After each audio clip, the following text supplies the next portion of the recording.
I just want to say, Stuart, you mentioned that, well, I got all gussied up for you, Roy. He's on, but what about Mike and me? We're just chopped liver, evidently. Well, yeah, it's because I'm used to hanging out with you guys.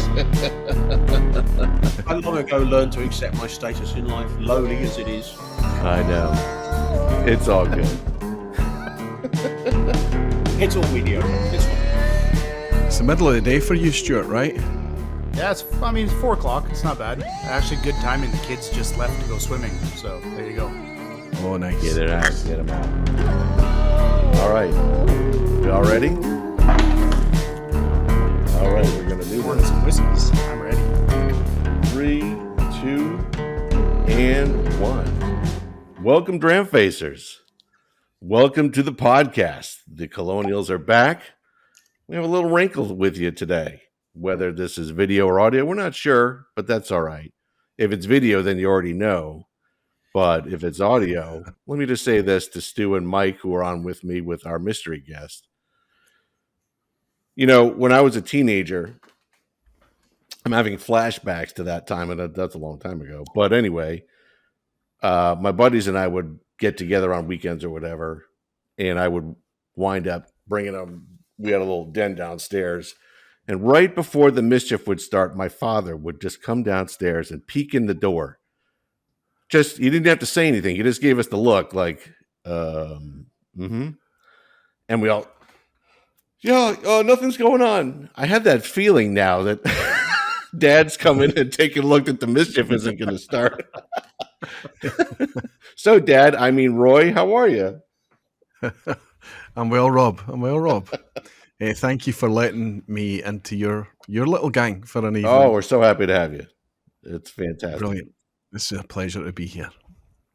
So, we have a little cross-pollination, which is fantastic. And as said, we had Stu, Roy, and Mike here. Gentlemen, what did you bring to the table?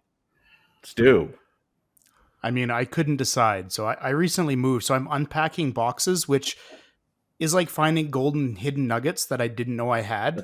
So I had 3 unopened whiskeys that I just cracked tonight. Single malts of Scotland, Benrinnes and bourbon. You did all 3? Yeah, yeah. All right. Kids are off. I got no responsibilities today. God bless you. An 8-year-old Loch Lomond single cask bottled for Calgary Co-op. Nice. I think in bourbon. It doesn't really say. Just has a cask number, but no cask type. And then a GNM 20-year-old Craigellachie single cask, connoisseur's choice, from a refill bourbon. It's 20-year Craigellachie refill bourbon. Nice. Canada exclusive. I'm hoping it's magical. It's smelling good from a couple feet away already.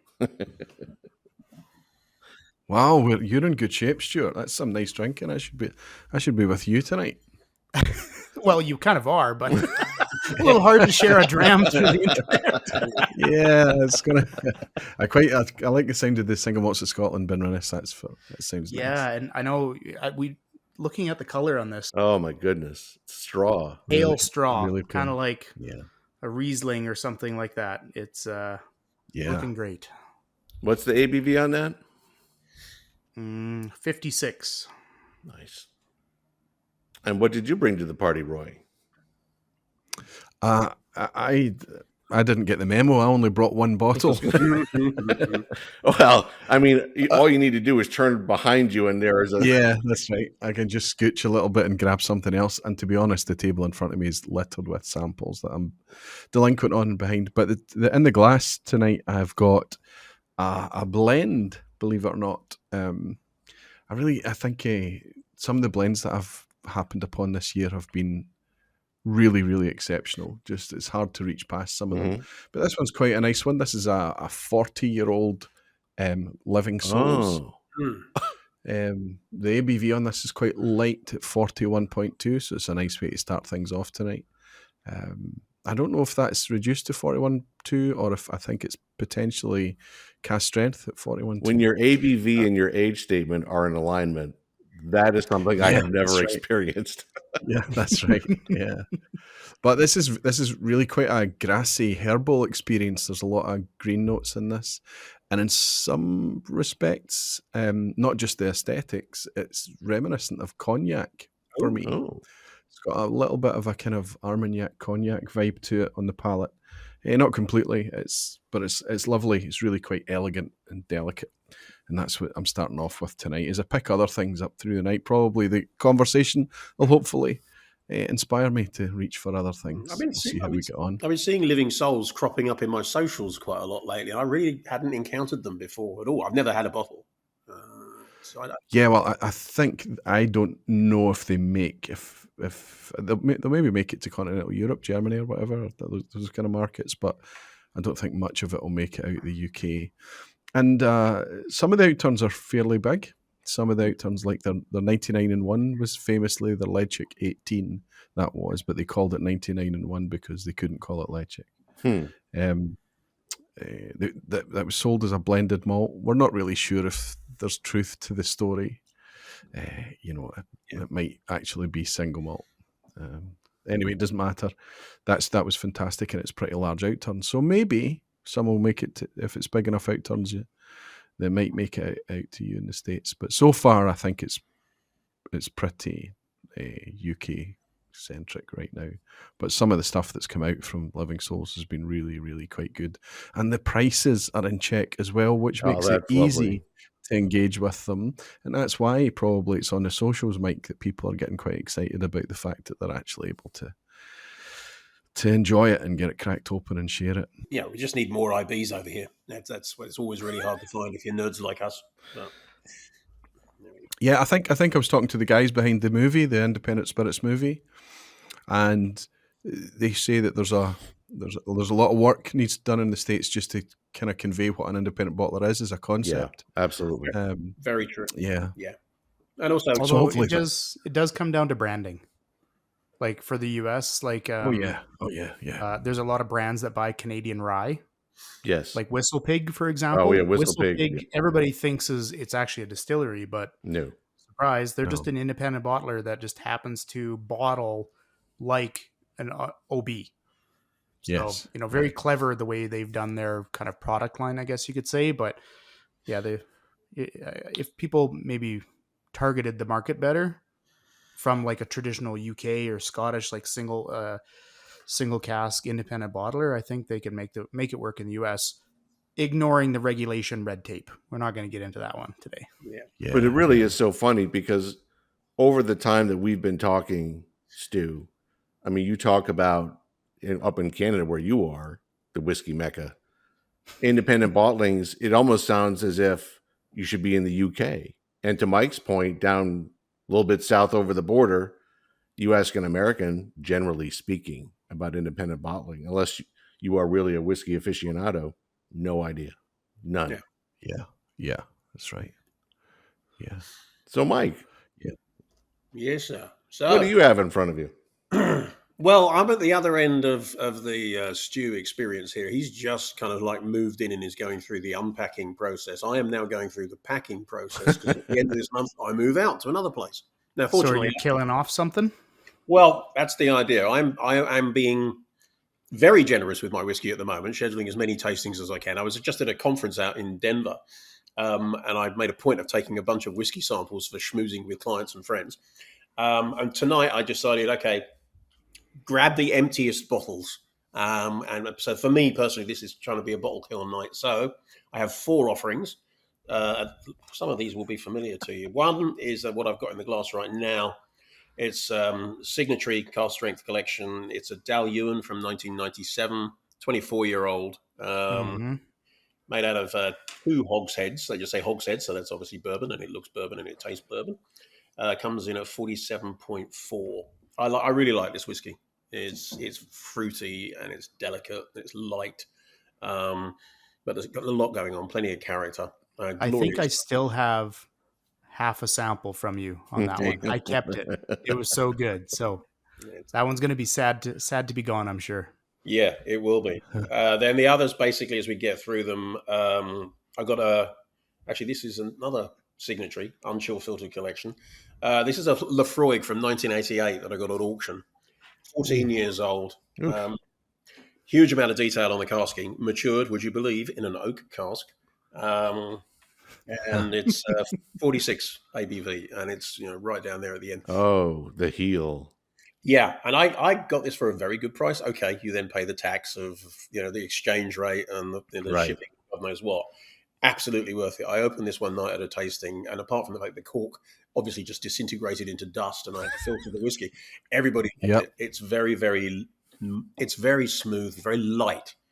It actually drinks like an older Islay whiskey than a 14-year-old to my palate. Very subtle, delicious. Then not so subtle, but extremely good. Another tail end bottle, hardly anything left. Springbank Cask Strength 12, 2020 release, 56.1. This is one of my very favourite whiskies of all. I try to hunt this down whenever I can, which is hard to find these days. You and the rest of the world. Exactly. It is good. Yeah, I've been hunting for 3 years and I've been skunked. So have I ever sent you do you want a sample? Because I actually have another bottle of that. So I'll maybe send you a sample. And then lastly, SMWS bottle. It's a Highland Park peated. They called it Heathery Smoke and Crashing Surf, 62.8. Again, you can't see in the bottle, but the very last dregs. It's an 11-year-old. And I really like this. I'm not a big Highland Park fan, not because I don't like it. I've just never kind of got into it. And I'm not wildly drawn to the official bottlings, but I love this. I love it when it's peated like this. Yeah. I think it's very good SMWS peated Highland Park. So, well, I just really did not get the menu. You guys know how to do this. Well, you haven't gotten to me yet, so let's be clear about that. Stu and Mike know how to do this. Well, I've got one. Stu's got 3. Mike's got 4. That must mean you've got 2 bottles, Rob. Well, I do actually, but that was well done. Unplanned, of course. I will tell you before I get to them, the 1988 Lafroig. Would that be a birthday bottle for you, Stu? 88, yeah. Oh, really? Oh, well, if I'd known, That just kills me. Born in 1988. There you go. I remembered that. I think I'd already been to jail by 1988. I think I was just getting out. I was going to say, when do you graduate college, Stu? So, I finished my PhD in 2014. oh dear. He's already out. 88. They're just so it's an old fart like me. Born in 1962. So anybody born in 1988, there's a mental block somehow. It's completely illogical. I know. It's just like One thing that struck me before we got into your 2 whiskies, Rob, sorry, I'm interrupting, but one thing that struck me is that the Dramface Writers Chat, we're all in there just kind of chatting and whatever the daily grind is. And then occasionally we'll start to talk about this, our birth year or whatever, because we're talking about whiskey, of course, and it comes up when our birth year is. And then it throws into really, really stark, like, bright lights, just how varied. I mean, we've got one guy who's I think in his early 20s is our youngest guy. Would that be right? Yeah. In the Netherlands. Yep. And then I don't know who's our elder. Mike, and then you're our elder, are you? Yeah, I'm happy to say he just eked me out. So I think we had somebody born in 97. Oh my God! Yeah. Area is the youngest. Is that right? Or is there in the 2000s, Roy? Oh, don't even. No, there's someone in the 2000s. Oh. Yeah, we have a So we've got a 40-year span. That augurs well for whiskey. Get the 20. Yeah. I mean, we having more of a spread and things like that, but we're covering. We need more women to be writing for us, if I'm honest. Yes. We're covering the globe really, really well right now. We've got somebody in every continent. We've got a great age range as we talk about. We've got 2-3 women writers over the years, but the regular writing team are still made up of all dudes, which is fine. But if anybody's listening and you fancy turning your hand to writing, having said that, I don't know. We're not in a mood to recruit anyone right now, but we're still open to, because we're really quite far ahead now. We're kind of writing 2 weeks in advance now, aren't we? Which is great. That takes a hell of a lot of pressure off. So everything is going quite Always well seems to come and go in cycles, but it does, seems to be a little bit stronger recently. Yeah. A couple of months ago, I was up at, writing just to 11 fill o'clock the at night. gaps. Yeah, for the next day, or it'd be Gordon or somebody would swing in with a kind of late article to fill a gap the next day, and sometimes it can be like that. Yeah. But things are in great rude health If- right now. It's fantastic. I'd like to maybe keep going on that one, but I'll let Rob get his 2 Oh. whiskeys off his chest and Well, maybe into his face hole before we Yeah, maybe go into a topic about how long it actually takes to write Dramface articles. yes, that's a Yeah. good one. So everyone listening is here. Stu has this great Ben Rinnis. He's got a Scott SMOS from, was it 20 years? Is that a 20-year-old? It's a 12-year-old, Oh. but I just bought it. And I just was reading this, actually. It's bottled in 2021. There, So it took a couple years to make its way to my hands, but nothing wrong with that. it's quite good. We've got a 40-year-old distillate in the house, a 1998 Lafroig, and where I am in the whiskey desert, I did find this, which is a North Carolina distillery. Wow. Malt whiskey, but if you read the label, it's malted barley. 82% of what's in this bottle is aged for 8.5 months, and there's 18% of it which is new make. Wow. Oh wow. That's going I to be an think they interesting little classify that topic. as rocket fuel, don't they? You know, I expected it to be rocket fuel, and don't get me wrong, there's a certain acetone on the nose that you can't get away from with the new make. Yeah. But as we say in my household, it doesn't suck. It's actually pretty good. But maybe just because the function of where I am and the fact that I'm starved for good whiskey. No, I do have some good whiskey. And Oaken Grain. What are they actually labeling it as? they Instead just of whiskey, label it as blended malt whiskey. Oh wow. Yeah. They're calling it blended malt Blended whiskey. malt whiskey. It says 100% locally malted barley from a cask of 25-gallon New American oak, char level 4. The age being, as what I said, 8.5 months for 82% of the distillate. New make, 18%. And this is bottled. This is only a 375 ml bottle, but 832 out of 846 bottles. Well, I mean, I guess the regulations permit that in the States, but you couldn't sell that anywhere near Europe. There's wouldn't be exporting. And for my second bottle, I just thought, well, because Stu's going to be on board, I bring my little shelter point, the Ripple Rock. You're doubling down on Virgin Oak because Ripple Rock's got the alligator char. Virgin Oak. Yeah. So that's the menu on the Rob palette tonight. I can't believe the oldest liquid in that bottle is 8.5 months. That's extraordinary. Yeah. And the color on it, too. I guess the char, There I guess. it is. I'm guessing that's where you're going to get most of your flavor is from that high level of char. Yeah.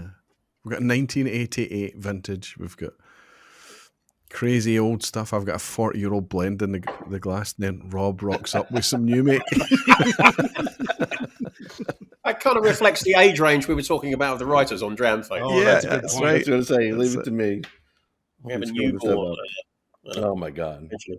But gents, I gotta start with, first the gratitude that we all have for you, Roy, with regard to creating this thing that we call Dramface, and having the ability to do the Colonials bit, the Splinter Cell. Yeah.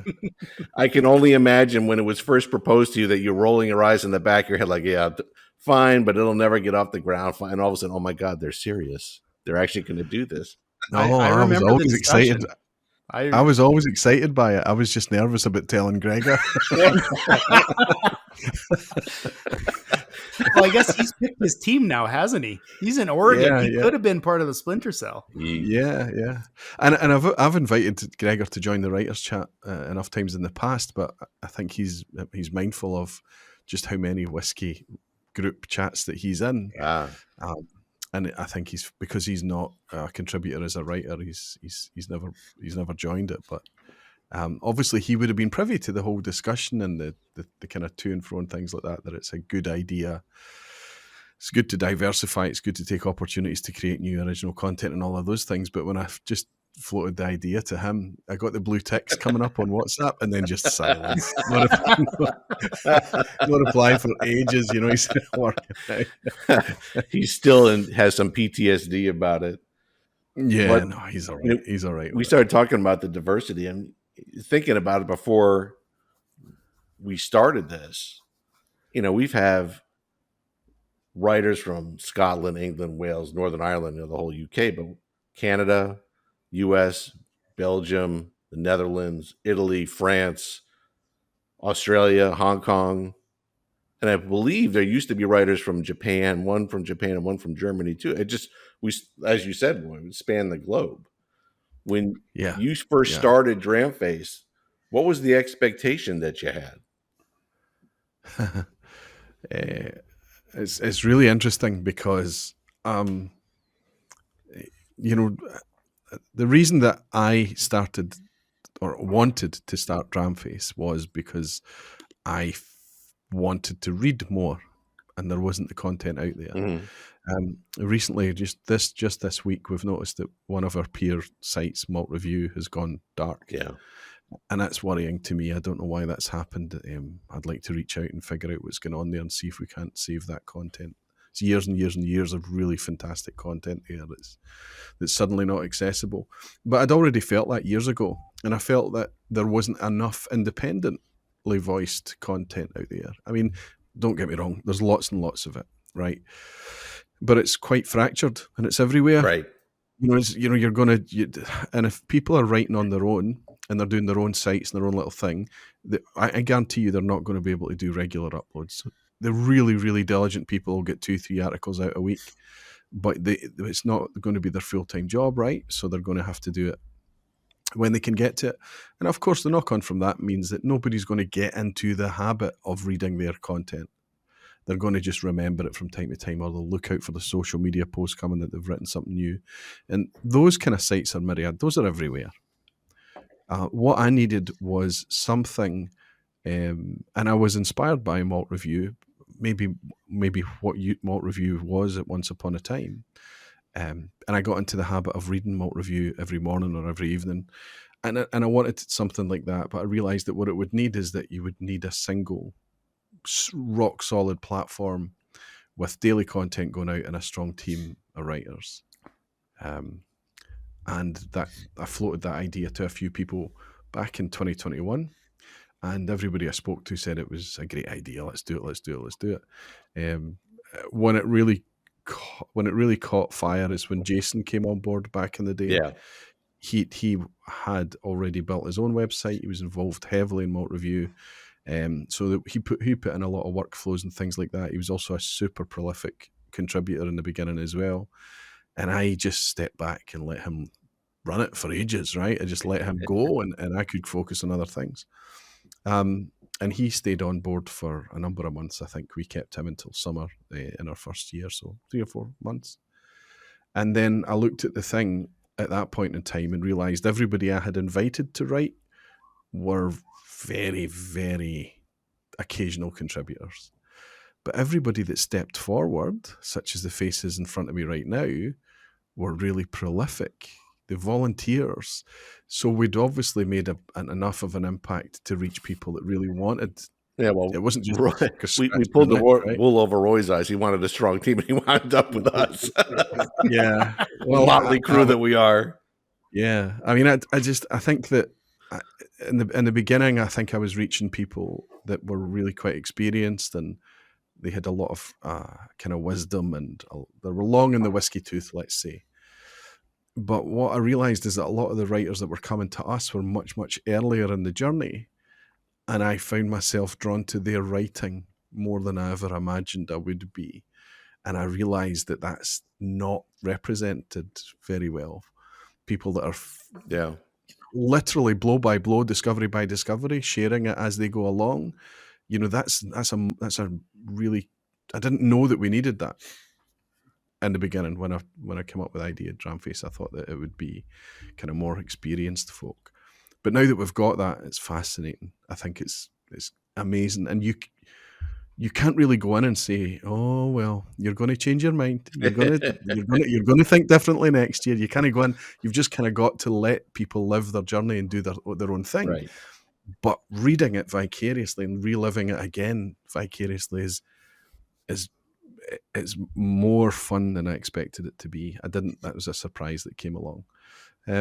So yeah, that was I wanted Dramface to exist because I wanted more content out there that was independent, written by enthusiasts for enthusiasts, the type of stuff that I like to consume. I wanted more of it, and I realized that there was going to need to be some effort behind that.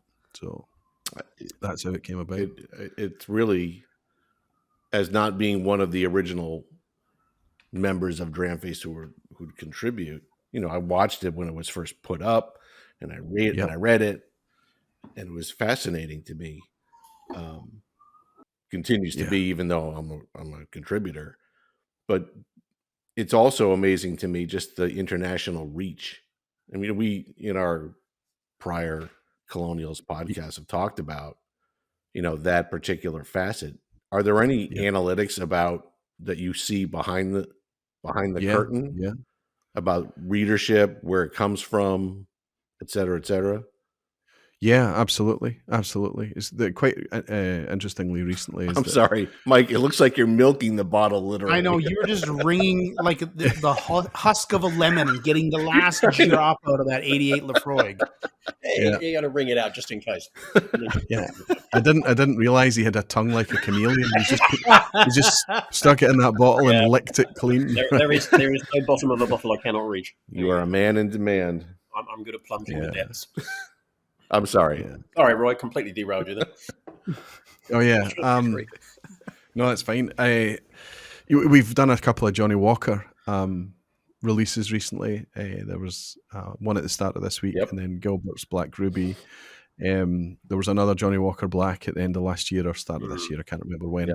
And we saw huge spikes when we did Johnny Walker. And there are so if you go to Asia, that's where the traffic's coming on for those reviews, and you can see these really interesting things happening in the analytics, because unfortunately the world, including the whiskey world, is very brand driven still. We learn whiskey teaches us to be a lot more open-minded, I think, about things, but most people are driven by brand and reputation and stuff. Generally speaking, though, our focus,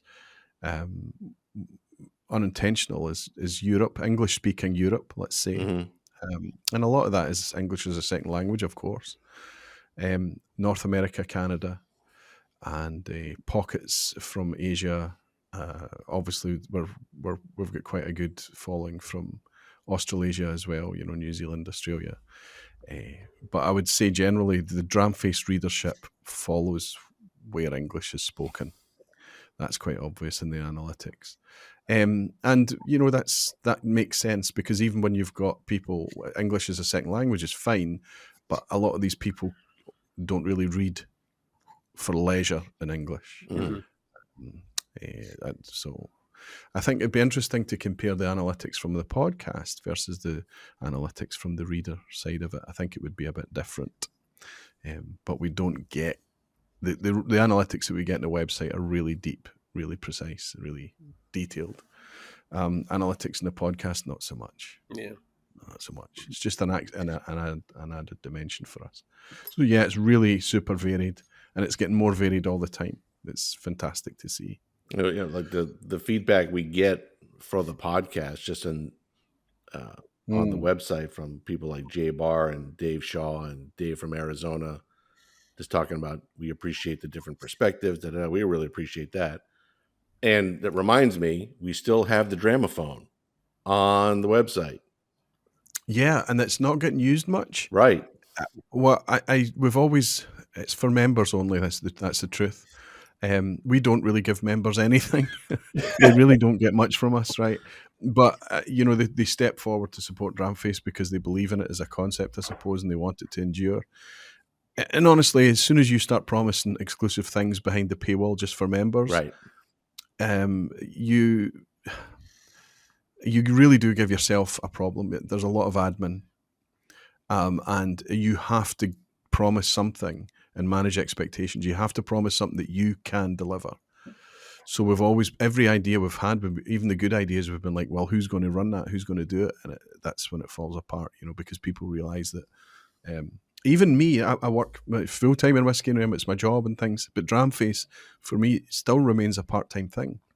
I'd probably put in, I know that you want to talk about this, Stuart, but I probably put in more hours than anyone, of course, because I'm behind the scenes running it every day, but it's still part-time. And that's just the shape of it. That's the way it is right now. So it's members are a thing that we're very, very grateful for. The Dramaphone, I think there's an argument to be made for us to open that up to public. Yeah. And if we got abuse from that, if people started to use it, as there was a replacement for the comments to shout and scream at us and things, then we could easily toggle it off again. But I think we're paying about $18 a month for that thing. It's not getting used to it. Yeah, it's quite a lucrative little answer machine business model they've got going there. Right? Yeah. Stu, you had something you wanted to ask. Well, I was just kind of more curious. Like, it's one of those things, like, a lot of people see the daily content coming out, and obviously sites like Google are really appreciating it and pushing it and helping grow Dramface. Mm-hmm. But nothing's for free. There's always effort given, right? Yep. And I was wondering if we could maybe talk about or just highlight how long it takes each of us to write one article. Oh, yeah. And for me personally, I'll lead it off. It's anywhere from 1 hour to 4 hours, depending on the article, depending on what everything is. Now, this is independent of tasting notes. Right. So tasting notes is you sample it right off the hit, fresh crack, whatever you want to call it. You work. My method is I work my way down. I've at least had to have 5-6 drinks out of it before I'm even starting to think about describing things, right? If there's something that is varying that much, I'll highlight it. But so it's, each one is probably 3 to 4 hours easy for me personally. Yeah. That sounds about it. I find it's very erratic. I mean, you're right about the tasting. There's always a lot of that. Like the Midgie collab, I gave notes on the Midgie, just not the preamble and stuff.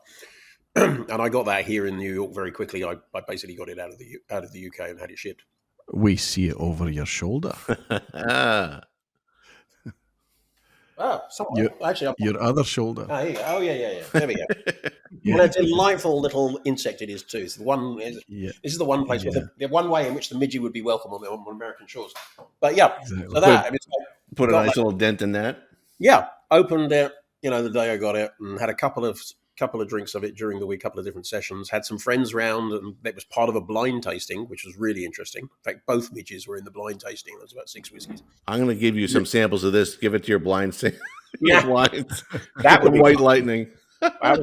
Yeah. And then obviously back to it for the review. But I personally find the notes come fairly quickly. Yeah. I agree. Because I verbalize. It's a weird thing. When I do writing in my kind of day job to some extent, right, in the trade press, and one of my marketing people always said, your mouth is your weapon of choice, which it kind of is, which is why when I'm doing tasting notes, I tend to verbalize stuff. I almost say them out loud, and then you order them. What I find particularly time-consuming and sometimes downright difficult is the preamble. And I may have an idea, but unless that idea is really baked and it's sat in my head for a while and taken form and got a flow and a structure, I often find it very difficult. Now, this is part of a kind of an ADHD type thing. I'm not saying I have ADHD. I have no idea. I've never been diagnosed, maybe. But it's that kind of stuff about being able to focus on it and keep the momentum going and not then just constantly second guess yourself. And say, I'm reading it back, it doesn't work. The easiest article I've ever written that ended up on Dramface, to be quite honest, was something I never wrote as a review. And it was the first thing I ever wrote that I shared with Gordon, and he shared with you, Roy. And that was a piece that I actually wrote to process the suicide of a friend. And it was a kind of written as an article, and somebody in the industry who I showed it to said, "Yeah, you should get that published." And then when it came to you, Roy, you said, "Well, do you remember what you were drinking? Can you review it?" And basically, it was really easy because this whole thing had been written. I don't think I've ever found it as easy to write. I remember writing that when I finally sat down to write it. I was in the Citizen M Hotel at Tower of London in London because I was there for the whiskey show. And at that point, I thought about what I wanted to say so much that it basically, the meat of it was done in 30, 40 minutes. And I tweaked it a couple of times, and that was it. But ordinarily, I've got a review for a Glengarry 21-year-old 1995 bottling, so 1970s liquid, which I love. And the notes, what I want to say specifically about the whiskey, done, easy. And the preamble, I've been working on that for weeks. I keep going back to it, and I'm a miserable failure at the moment, which is why, by the way, Roy, I really haven't done enough reviews since I actually started. I need to do more. This is where I get stuck, the preamble. And that's my experience. So I can sometimes spend hours over quite a long period of time before I actually get to it. Occasionally, I'll hit it. And like you, Stu, when you've done all the photographs and you've got it in the format to upload it so Roy can actually do something with it rather than just, vomiting it into it. 3-4 hours or so. But most if we ever get to a point, Mike, where people are feeling pressure to write stuff or submit stuff, we're doing something wrong. Honestly, it's not pressure, Roy. Yeah, I want to. Yeah, I know. Well, that's good to hear. Yeah, it's because that you want to do it and you feel like you want to get closer to it. I'm impressed. I don't know. We need to hear how long it takes Rob, because I'd love to put out an article in 30-40 minutes, but that's never happened for me. And I always go back, unless I'm under time pressure to get the thing out there. I'm going back and redoing it time after time after time. The tasting notes are the easy part, right? Yeah. I'm doing kind of just just thinking about it first, and then sit down seriously with a notepad to do it at some point for the actual review. But writing the preamble, I think, is always going to be the challenge. Yeah. A wee secret I'll share, not many writers, but some writers will DM me with a bottle that they've got the review written, but they want inspiration for a preamble. And I'm usually pretty good at coming up with something to kind of help grease the wheels a little bit. Did you ever, when they DM you, just want to punk them a little bit and give them something completely off base? You start talking about a punk rock show and I had a mohawk and whatever it might be. Yeah. No, I haven't done that. I think it's, and because I think I know one of the things so every week I've got to come up with a topic for the VPub. Yeah. Every time I write a review, I've got to come up with a topic for the review and things, the preamble and things like that. Ideas, I am very aware that that's the hardest thing to come by. Right. And you want to have the trust of people as well, the ones that can come at you and say, "Oh, but stuck with this one, what do you think?" You can go back and hit them with a couple of things. Is that, and if you've got that trust and you've got that thing just to help keep the ideas and the dialogue, you just want to. That's not the type of thing that you want to be flippant with or make a joke about, right? I'm nervous. One day I will hit a mental block, maybe hit writer's block and all of these things. But right now the whiskey's flowing and the ideas are flowing, and I'm quite happy to share them and help people kind of come up with things. I find, but no, I haven't punked anyone yet. Rob, when I do, you'll be my first guy that I punk, right? I find it's often helpful just to have a conversation with someone. Yeah. And I used to do this when we were doing a lot of trade press. I would turn to a colleague of mine and I would say, "I've got a deadline later this afternoon," and we just start talking and about anything. And then suddenly it would hit on something. Suddenly it would strike a thought and you think, "Oh, wait a minute. Yeah, there's a narrative I can see unrolling immediately off the back of that."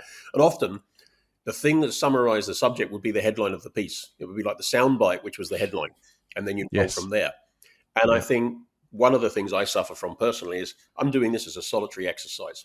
Mm-hmm. Yeah. Seldom in a scenario where I can turn to somebody and talk, this whiskey strikes me as this, and this is great. It's making me feel X. And I think if I had that, then I would hit on it a lot easier personally. Yeah, I think you're right. I get a lot of fuel from the whiskey club, from whiskey pals, just sitting around the dining table with pals. Yeah. I get a hell of a lot from you guys. Just what the stuff that you guys are writing and the stuff that you're sharing in the chats and things like that. I get a lot from that.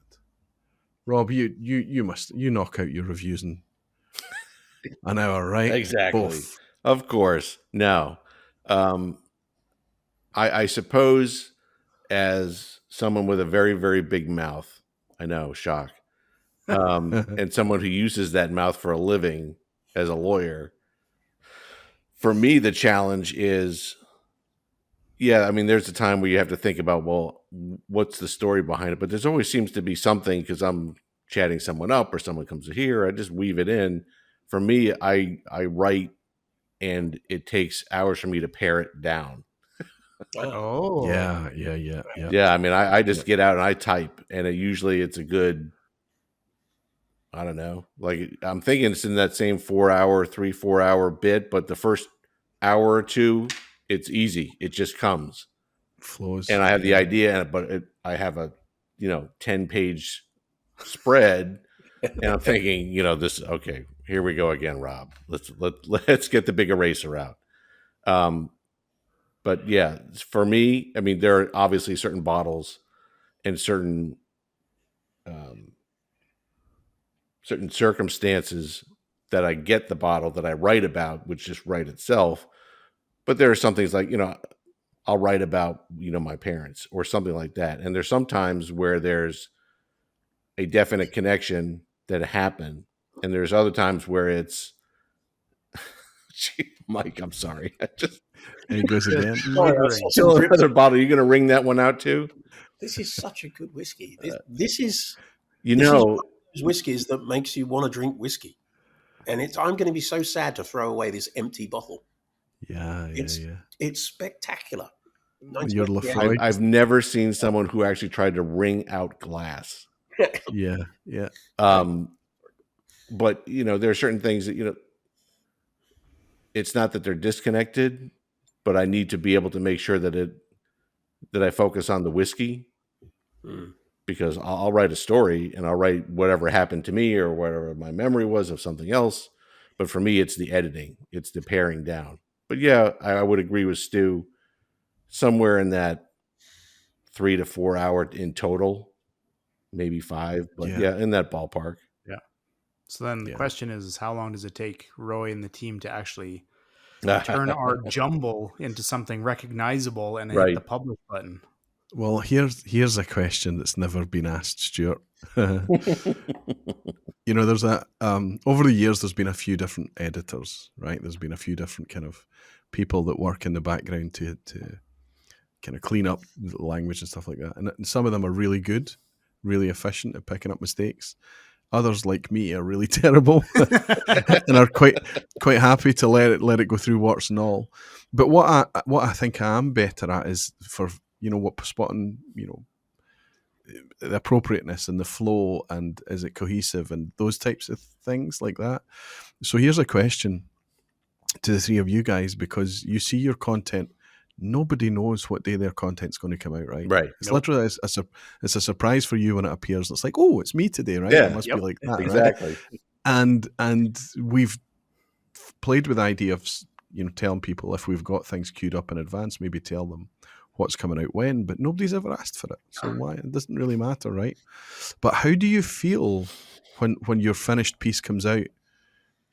You must get some kind of some surprises when you see swathes of it cut out, or you see the order changed, or you see the titles changed, or you see that the phrasing has been changed and things like that. And some, I have to say, some more than others. There's some writers that it's really just a gloss over and make sure they haven't made any errors or factual mistakes, right? But the writing is so good and so together that it's just easy to go through. But others, I say the editorial team. The editorial team are a little more heavy-handed, I think. And if no one has ever come back, and we're 3.5 years in now, yeah, no one has ever come back and said, Roy, who edited my piece? I'm not happy. There's bits missing, or that's been changed and that's been put in. It's never happened. So I'm curious to your take on it. You must notice changes. Yeah, for me, there are a couple of times where I noticed that certain verbiage has been removed or massaged or whatever. but nothing has changed the Intent. intent or the flow necessarily. There was one time about it. This is a while back. I did I did the Cardinal Sin. It was probably one of my first, I don't know, first 5 or 6 reviews that I put out, and I put in it wasn't an F-bomb, but it was something that was perhaps a little more blue than otherwise. Yeah. And that came out right quick. And I remember looking at it thinking, wait a minute, what happened to the so-and-so? Yeah. And I think there was something in the chat. Someone else had mentioned something about it. And the then editor of at the time basically said, not on my watch. It'll never come out. That's right. So well, he's still with us. Oh, I love him. And he's still, you know, a lot of the kind of things that he came out with, the stuff that let's say the tone that he began with, we've adopted and kept. And I think he's right. Yeah. That if you're going to use strong language, it better be justified. But there better be no alternative. It needs to be a reason for it. And I think that there have been a couple of swear words that have been allowed to go through for contextual reasons. But the editor that you're speaking about was he would fight you down for that. I know. It was pretty clear. Yeah. Well, it's got to carry the narrative. And it's exactly. And once I knew what it was, and I recalled what I had written and saw what was ultimately put into the text, or at least taken out of, it made a lot more sense. And I really, you know, the emphasis that I wanted to put on a certain something could have been done better, and it was. So thankfully to that editor, and it was lesson learned. It's like, you know, that works. That's better. Well, the editor I'm speaking about was editing my content as well at the time. And I remember being surprised at some changes. Yeah. But you leave it for a while and you go back, and obviously you realize it's the right change has been made, right? Yeah. You're just it's kind of hard, you know, you're challenged on it. But I've had to learn, and there's one of our writers who obviously writes in a very flow way. It just hits the page and it goes down. So you've kind of got to kind of round things out, circle back, and make sure it's a bit more cohesive and stuff. But the stuff that's on the page is gold. You want to just make sure the rawness is preserved and things like that. So I always go back to them and say, look, this has changed quite a bit. Can you have a read at this and make sure you're okay? And the only reaction that comes back is just a thumbs up emoji. That's it. That's all that comes back. Yeah, I'm fine with this. And I had to kind of push it one day, and I said to this particular writer, I said, look, I'm making some significant changes, you know. It goes to another editor, and they're making some significant changes, and he just came back and he said, look, I've been writing for long enough to know the editors have God mode permanently switched on. Don't worry about it. Just keep doing it and things. And so I think it's nice to have that pragmatism there. But I think the biggest thing I've noticed, whether it comes out in the tone of voice or the words or the articles, is the lack of hubris. Yeah. And the real modesty and humility amongst everyone in our the ego is kept at a very, very low peep, isn't it?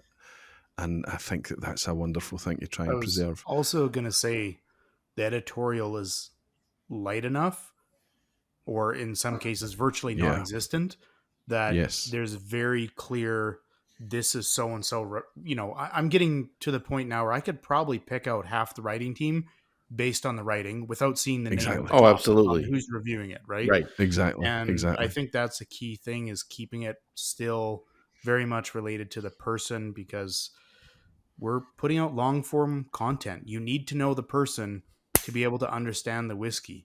And I think there is a perfect example of a review. Was it the King's Barnes? No. This past week? I don't know. I can't remember. But anyways, there's 2 very different scores. Usually, you know, if 2 people are reviewing a whiskey, it's a 1-point difference. But this case, that wasn't the King's Barnes. It was Glasgow. Yes. Glasgow. Yes. You know, there's a 2-point spread, and 2-point spread with people that I actually trust their beliefs, their scores, their tasting notes, right? And it was a perfect example of, there's obviously an attachment for one versus the other. And without understanding those writers, it's kind of moot, right? And I think a lot. But interestingly, in the article, they both independently touched upon that. One of them said, I love this stuff and I am a fan.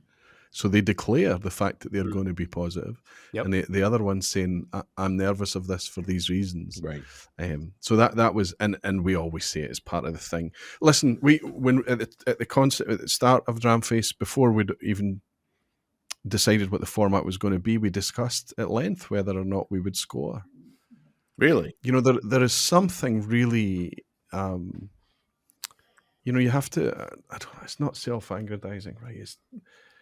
If you're going to score whiskey, that's you taking a position, right? It's you. There's an arrogance. There's a, you know, but the truth is that your regular enthusiast, whether they believe in scoring or not, even if they're just sitting at home with a dram of their own, they're scoring it in their head. Yeah. They are Oh, sure. absolutely doing it, Yeah. right? And I remember the discussion, and I was always on the side of let's put a score, let's put a number up there. But it was Jason as well. He was quite adamant. He was quite strong with it, scoring. And I said, well, how are we going to talk about it and things? And I don't know which one of us, I think it might have been Jason as well, that decided, you know what? Let's just put the score right at the top of the page. Let's just make it the first thing. So that, you know, because if you put it at the bottom of the page, people will open the page and scroll to the bottom anyway. And then now that they've scrolled down, are they going to go back and read the effort, right, that's gone in? So we said, no, let's just take it off. Let's get it out of the way. And then we can see in the analytics, the people that disappear, the bounce rate tells us they've looked at the score and they've gone. But that's not what happens in Dramface. People start to read. Right. And they want to see, you know, beyond the TLDR, you know, they want to see, well, how have they arrived at this score or whatever. And they've started to read. So, you know, the scoring has always been important, but we say it time and time again, and I think you've just said it, Stuart, right? It's always going to be in the words. Right. The reason for the whiskey is always going to be in the words. And within the words too is inherently the score. So you might as well give it a score, right? Yeah. Perfect example, the Glasgow. I really love this. Okay, obviously the score, arbitrary rankings, numbers, 100-point system, 10-point system would be higher than somebody else. So it's inherently there. So you might as well do it. I remember when I first came across Dramface, the thing that appealed to me most instinctively was, oh, this is somewhere that's going to say, if they think it's a crap whiskey, they're going to say it's a crap whiskey, and they're going to say why. That's interesting. You don't see that. Yeah. But there was this other thing about you're flagging it right at the top, and I can see, okay, this is where I sit on this whiskey. And if it's a whiskey I knew, then the score becomes that much more interesting, and it draws you in. And I think the other thing I really liked about it, once I realized what the structure was I liked the long form narrative up front. You were getting some kind of perspective, some sort of contextual perspective up front, which you could choose to read or not, as the case may be. That's right. It doesn't need to be read. Yes. If I want to go straight to the whiskey first, or just straight to the whiskey and then bail, fine, or go to another review. Or I could read through it in a linear way, you know, the preamble, then the review, do the review, go back to the perspective. That drew me in because, firstly, because of that rarity thing. That, okay, I'm going to hear the ugly side of something if there is an ugly side. Because we all think that. We all drink whiskeys that are, you know, just fall flat. Yeah. And that's just so unusual out there. And I like long form stuff anyway. I like to read. That was the other thing. I think another unusual piece that I think went underappreciated by me at the very beginning, before I joined Dramface, and even at the very, you know, the first few months where I started writing, was the pictures. You know, I hadn't read a lot of long form reviews on malt. I hadn't followed it for a long time. I consumed most of my knowledge through video, just because I work from home, or I need white noise. I'm not one of those people that can go to a library and study. I go crazy. Yep. Put me in a soundproof quiet room. I'll be the first guy out in 5 minutes. I need something going on. So that's kind of the video, kind of like talking about learning different things. And so I never paid attention to the visual aspect of different long form content sites. Not using stock photos is a major distinction. Yeah. That I can only imagine it also takes some time, Roy, and effort to size and up this and, balance the exposure, sharpen this, yeah. brighten this. No, I think it's the same as the writers. Some guys, they pick the images are ready to go, and other guys, there's a lot of editing and straightening and things like that. But it's it doesn't. I'm never going to go back, and there's fun in that. It's part of the character. Yeah. The way the images are taken betrays the personality of the people. Paging Doogie Crystal. Yeah. That's how honestly. Even our writer from Hong Kong. I remember it is, the one that was in McDonald's. I was like, or on the street. No, that's Murdo. That is brilliant. Murdo was great about that. The amount of comments that he gets because he's using his environment in the background. He was on a football field one time, and it's an escalator. Yeah.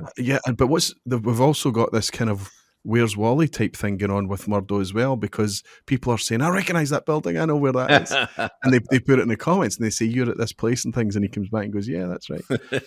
I'll credit where credit's due. If you go back to the early Dramface articles, the first ones that came out, there was 2 or 3 pictures. There was a bottle and maybe the whiskey had made it into a glass, and that was about it. Then Doogie arrived. Yeah. Oh my God. Yeah. Right. And then obviously that probably had something to do with inspiring Brody, because Brody's obviously really good with a camera too. That's true. And you've got these really crisp kind of production quality type or agency quality type shots coming in, but they are not that. They are not. They remain in somebody's domestic environment most of the time. Kitchen table, right? Exactly. Kitchen tables and stuff. Yeah. So you've got Brody's got these. He's always got a really super crisp hero shot. Oh yeah, and then he's got lots of close up label shots. Doug takes it to another level. Right? You've kind of got things, and then all the rest of us are mimicking those two styles, right? We're all kind of trying to have our own take to try and get the images as good as those two guys. And what we've realized is that completely by accident, Dramface has turned into a visual thing as well, which nobody. I'm 100% here for it. It's such a differentiator. Yeah. It doesn't just break up the words. It provides a different perspective on the whiskey. Maybe it's a color thing, right? Like maybe this whiskey is super pale or super red. And then when you get to the tasting notes and you see elements of redness all the way through it, and you're like, I can see it, and I can almost taste it because I can see it. And because I can see it. Right. Yeah. Right. Yeah. He was my way into Dramface, actually, because I followed him on Instagram because I just thought, oh my God, this guy photographs whiskey the way nobody else does. And I reached out to him and I said, what camera are you using? How are you doing this? And I would send other people and say, look, I would just send them to his Instagram account and say, if you want to see, sometimes people would say, oh, wow, love the way you photograph that whiskey. And basically, yes, I was being inspired very much by Doogie. Yeah. And there's another one too. I think it's like Dean Jode from Murray McDavid. Yes. Yeah, oh, his photography as well it's the first I've seen some of those pictures of the liquid. It's good. So I got to tell you, so I moved down here to North Carolina, and we had boxes everywhere. I don't remember the review I did, but I'm here for maybe a week, and I'm like, I don't know I can't take a picture in the house. I don't know where to take it. There's all sorts. So I go outside, and I'm like, putting it against a bush and the grass, and my new neighbors across the street are looking at me like, our new neighbor is photographing a whiskey bottle. What is wrong with it? He's either trying to take pictures of it or he's trying to plant it. What's going on? They would walk, I'd be walking the dog, and they would purposely walk on the other side of the street and wait. It wasn't until a couple of weeks later, maybe a month, the wife comes up to me and says, I just got to ask, are you okay? Well, no, but this is what I'm doing. Oh, okay. It's wild. Yeah, it's so funny. I realize that many of us are doing this consciously. When we approach a bottle of whiskey to photograph it, we're in this kind of what would Doogie do mode. Yeah. I am. And I did the Macallan Rich Harmony review, and I was pleased with those photographs. Very simple. It was on a table with some sunlight shining in. And that whole thing about getting super, super close up, using the macro function on the label and having the embossing on the label actually standing out. And I've done it, you're right, to your point, there's a couple of Ardner Merkin reviews. They happen to have been Ardner Merkin when I've taken it out around here in New York, down at the seaport, down at City Hall and all this kind of stuff, and done those kinds of photographs. But always in my head, consciously or subconsciously, is what would Doogie do? Yeah. I think he has had way more influence than he's probably comfortable with, and certainly would claim, over how not just people on Dramface photograph whiskey, but how whiskey nerds who follow whiskey on Instagram photograph whiskey. I think absolutely it's extraordinary what his influence has been on the community from a visual. It's an unfortunate thing. I've spent time in Doug's company, and he's one of these guys that makes you feel sedentary, like you've achieved and you do nothing. He's one of these guys who can just turn his hands to, almost everything, and do a really, really, really good job of it. If we talk about how much influence he's had, you're talking about a wider influence as well on other creators on Instagram and things like that. I don't doubt that for a second. But the influence he's had on Dramface. Yeah. Oh, God. Also, let's be honest, Doug's naive when it comes to whiskey. We're reading Doug because of the passion, yes, and the words and the way he tells stories, the way he puts humor into serious things and humor into funny things. Absolutely. And the way you read, it's if there's a Doug piece submitted, it's probably there's a wee kind of freeze of excitement from me. I'm like, oh, there's another. I'm just dead keen to get a read at it. Right. Which is in itself is amazing, right? So we've got, but the content itself from a whiskey perspective is from a noob perspective. You just give us something else to aspire to there, Roy. We need to be we need to give you a frisson when we send in our. Yeah. No, sorry. No, I love seeing all the stuff coming in, but I know that. One of the reasons that when the Duke stuff comes in is he's got access to the back end of the site. He builds the article as well, which halves the workload for me. It's amazing. Wow. Anyway, by the way, we now have a frissonometer. You've got to rate Rati. Yeah. How does Roy respond physically? Oh, I had a brilliant point to make there, and I've forgotten. Oh, sorry. All dead. Oh no, it's no your fault. It's mine. I'll tell you, Roy. Just this past week, he sent out this Ardner Merkin. Who's this past week? The Adelphi his Ardner Merkin article where he basically laid bare, I was really self-conscious about the fact that people associated me with, oh, you're just the Ardner fanboy and da-da-da. Right. And he finally said, you know what? I'm going to own it. And I don't care. And it was so genuine and so it was palpably real, like it just human. And the way he writes always is just that everyone can relate the language he uses, the manner with which he employs it. He's always one of those when I see a Doogie article come up. But it just makes sense. It just makes sense, doesn't it? Why would you try and hide it? No. What if we're going to write like somebody expects us to write? Somebody's that there's nothing changing, nothing is creative, nothing's new, nothing's fresh. You need to be honest. Yes, that's the only thing you need to be, is just to be honest. And if you're trying to write in any other way, that's not fun for you. It's not honest, and it's just. So we had a very brief discussion over this very thing. He was feeling a little bit, and I think that there are certain negative ninnies still out there. Oh, sure.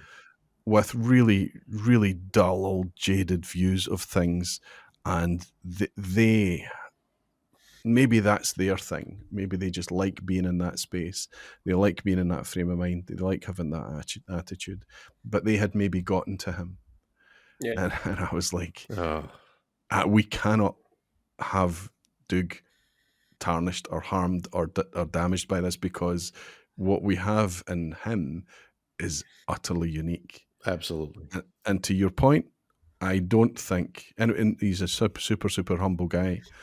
I don't think he would accept easily how much influence he's had on the shaping of Dramface. Absolutely true. It was Jason that brought Doogie on away back at the start, and it was a very strange thing to have happened, because Jason sent the article straight to me and said, "Read this guy. We need to feature this." and he was talking about just the words. He was like, "This guy's a great writer." Yeah, but he Oh, doesn't know much about whiskey yet. And I said, no, this is what we need. Yeah. This is what we need. This is completely different. And that was a feature. I think his first piece was a feature piece. And then when he came on to start reviewing, everybody's like, oh, if somebody's that early in their journey, is it valid for them to review? Of course it's valid for them to review Right. whiskies. Yeah. None of us are being the god on whiskies or whatever. We've all got to justify the score that we apply. We've all got to talk about it. We've got to say and state. And he's saying in all of his reviews, this is my first ever Glengarry, or this is my first ever what. And so the context is written.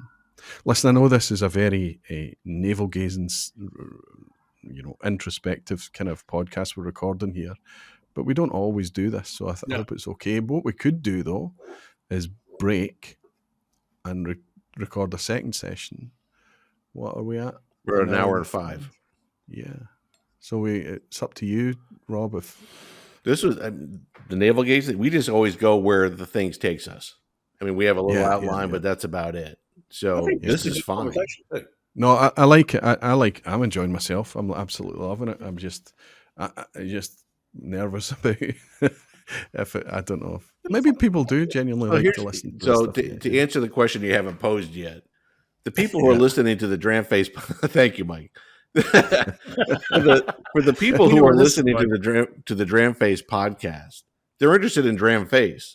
So the navel gazing and whatever else, I'm sure they're going to be very interested in hearing about how long does it take to write an article? What does it do? What does it do? Talk about Doogie Crystal? Are you kidding me? He's a rock star. So all this stuff, you're fine. Roy, you mentioned something. Roy, you mentioned something that's really important, and you talked about honesty. And I was having the very same thought as you came to that point, because if you had to distill down, pardon the pun, to what is the essence of Dramface, right? It is honesty. The people who write, whether they are praising something to the heavens, or whether they are smacking it to the ground and saying it's a 1-point whiskey and it's absolute shite, stay away from it. At any point in between, it's because it's what they genuinely feel. And I can relate to Doogie on the whole Ardnamurchan thing, because I'm a total Ardnamurchan fanboy. And actually, my notes on the Midgie, the first thing I say is I have an Ardnamurchan problem. Yep. I have more Ardnamurchan in my collection than anything else. I have a lot of bottles of Ardnamurchan. I've spent a lot of money chasing that because I love the freaking stuff. So there you go. And that's that up there. That's 7 wide and 4 deep. Okay, full confession. I know that I have my entire cabinet, for God's sake. Yeah, I haven't counted, but I know, living in the US, I have still gone through the agony of actually acquiring more than 80 bottles of Ardnamurchan. I'm probably on the way to 100 bottles of Ardnamurchan right now, of one sort or another.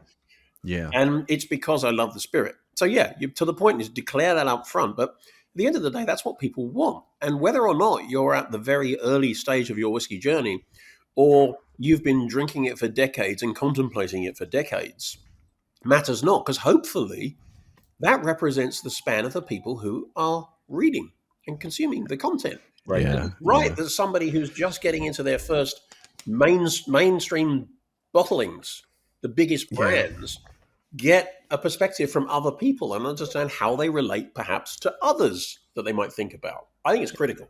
Right. So you picked up on the word honesty, Mike, from Rob. The one that was like light bulb epiphany, and you probably saw me miming on the screen, but was the word genuine from Rob. Yeah. And I thought we were going to go the same place when you started off describing it, Mike, but we ended up a different area. I think because we're 100% individuals, we're not being sent on crazy all expense paid tastings. We're not going to the Johnny Walker crazy experience or pick your flavor of the mega distilleries, right? We are 100% genuine because we buy our own bottles. That's right. Right? We are not put up. Our livelihood actually depends on the exact opposite of industry people. Industry people survive by being lush and, oh, thank you so much for sending me to this trip. Let me give you everything in a favorable light, even though the whiskey is kind of piss water, right? And the flip side, we're the exact opposite, right? We don't care. Well, the what we industry write about. can't get to you. You're anonymous. That's right. Right. Exactly. And I love So I love that because we're not the part of the curse of the world right now is the curse of the influencer, and the influencers good Lord, thrive yeah. and survive on the basis of they like a lot of things, so that a lot of people like them. It's hey guys, here's this fantastic thing, and da-da-da, and they're completely uncritical. That and I've actually in my adult life, I have actually done research on this on how people perceive influencers relative to other people that they encounter in relation to different subjects, and everybody knows the game. Everybody knows that these people are out there trying to be popular, trying to be liked, and liking everything as a result. And the feeling is they'll shill for anything. As a result, they're not as trusted. They don't have as much credibility. And, we don't. We very rarely have anything to do with a bottle that we don't pay for. And if we do, we declare it. If somebody says, hey, do you want to taste it? Well, then they know that we may serve some of the writers who might review something. If 4 people review something, some of them are going to turn around and say, yeah, I don't like this. And here's why I don't like this.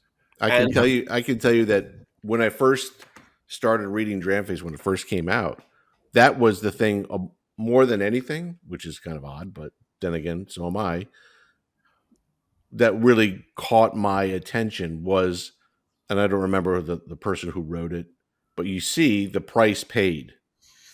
And this person talked about, I got this and I probably overpaid for it. And the little hamster in my head finally, kind of woke up and got on the wheel a little bit. And I started thinking like, holy crap. And it really hit me like he paid or she paid for this bottle. And that provided to me anyway, this aha moment, like this site I like because not for anything else. And there was a lot more to enjoy about it, certainly. But as you say, the being genuine, the being honest, the being, look, we're just being as transparent as can be.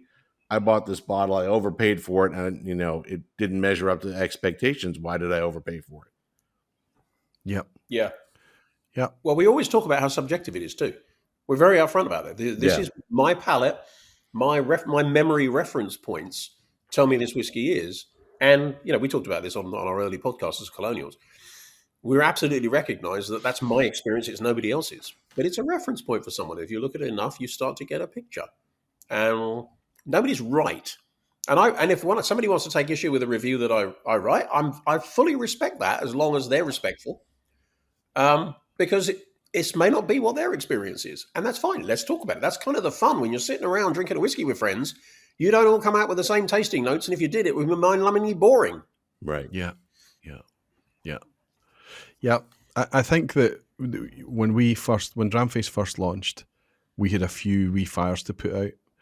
It was interesting to me where those came from in the beginning because a lot of people thought it was an industry sponsored thing at the beginning. A lot of people, I think we maybe looked a bit too neat and tidy and smart and polished when we launched, rather than a kind of rough and ready grassroots organic thing that it actually was. Right. But we managed to tackle that quite quickly. We went live with 20 or 30 articles or reviews, I think, and some features and stuff. But over the months that followed, the stuff that was coming out made it very, very obvious. What you can't ever do is go onto Reddit. The stuff that's in there. And by the way, Reddit's a fantastic whiskey resource. Yes. And Reddit's probably the closest thing you'll get to Dramface in spirit, because it's people in Reddit are just being absolutely honest, right? Yeah. Reddit is not very tarnished by the influencer dynamic that you're talking about there. But unfortunately, because of that, Dramface, how come everything in Dramface is 7 out of 10? That's one of the things. Yeah. Or, what about, and a lot of things that they say, and you're just so tempted to go in and say, well, this is the reason, this is the reason.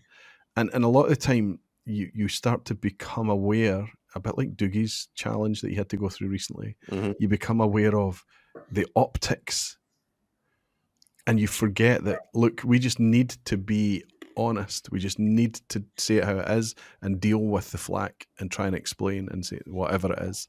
If we start to worry about optics, we're losing sight of it, right? We just do it. Just let it say it as let it be exactly as it is. I remember when Duke came up with his, altered scale for Ard the Merkin. Yes. And I get part of that was look, some of this stuff in my view is so good that I want to mark it.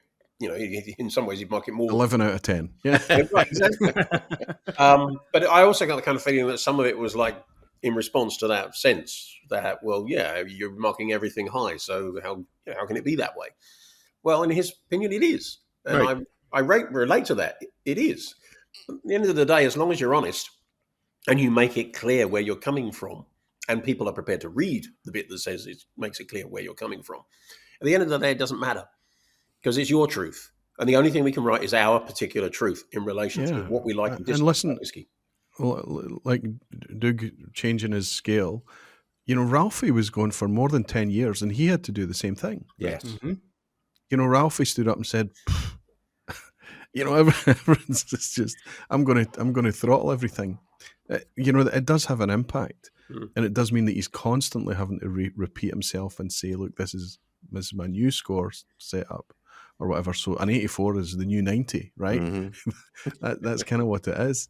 But that in itself is a beautiful example of Doug on his journey. Yeah.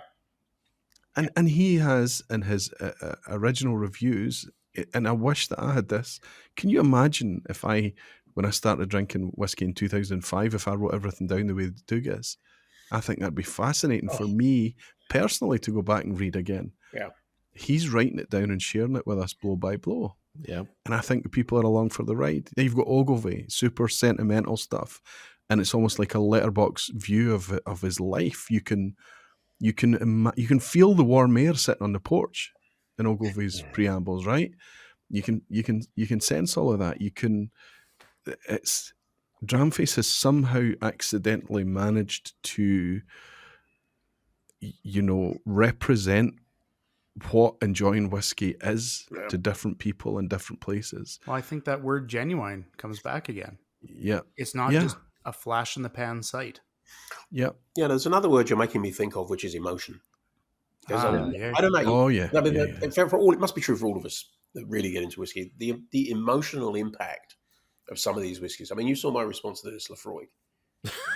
I can. That was hysterical, I got to tell you.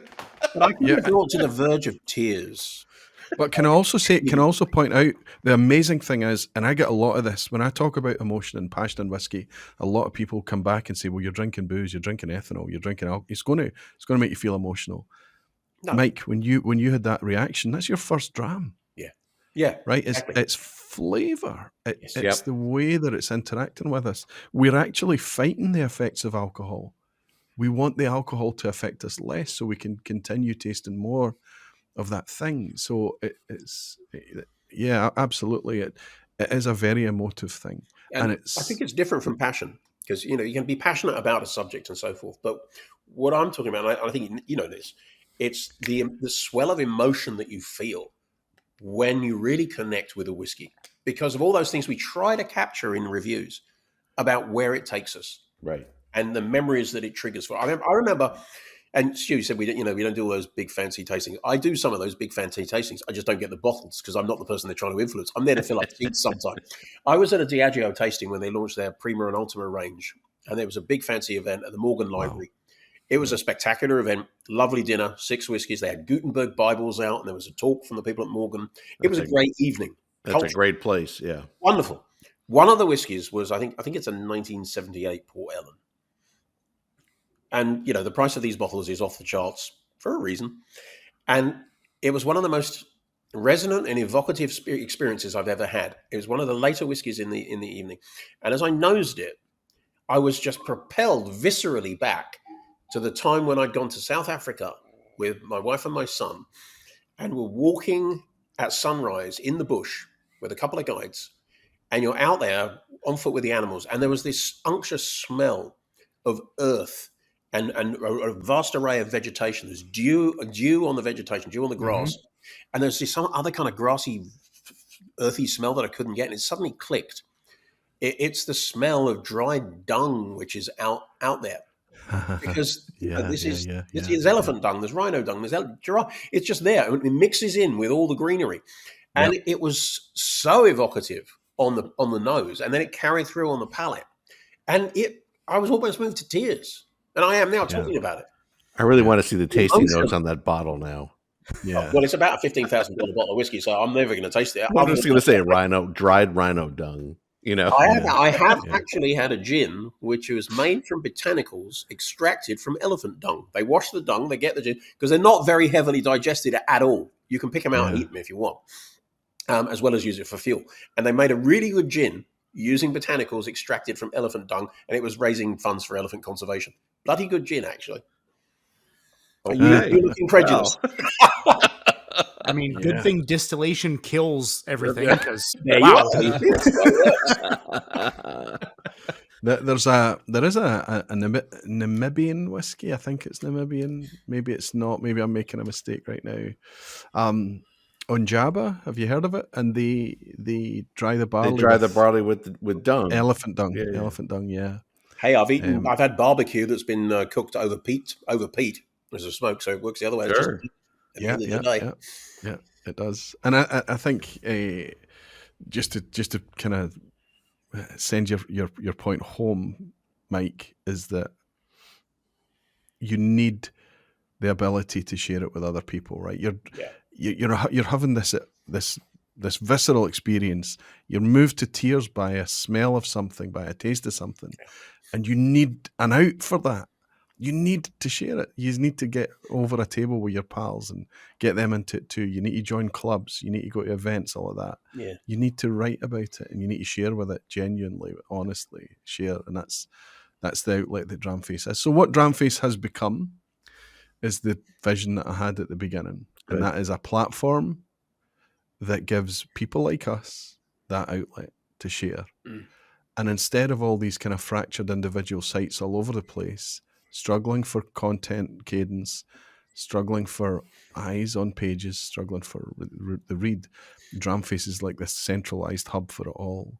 And you've seen the stats, right? I know we don't share stats. We don't, and I don't think we'll ever share a lot of stats and things, but you've seen the lines and the curve of the growth of it. Right. So I feel really, really glad that I felt there was an appetite for that content. And I think that we're proving that there is. What I'm amazed about, though, is the circles that I socialise in and enjoy whiskey in.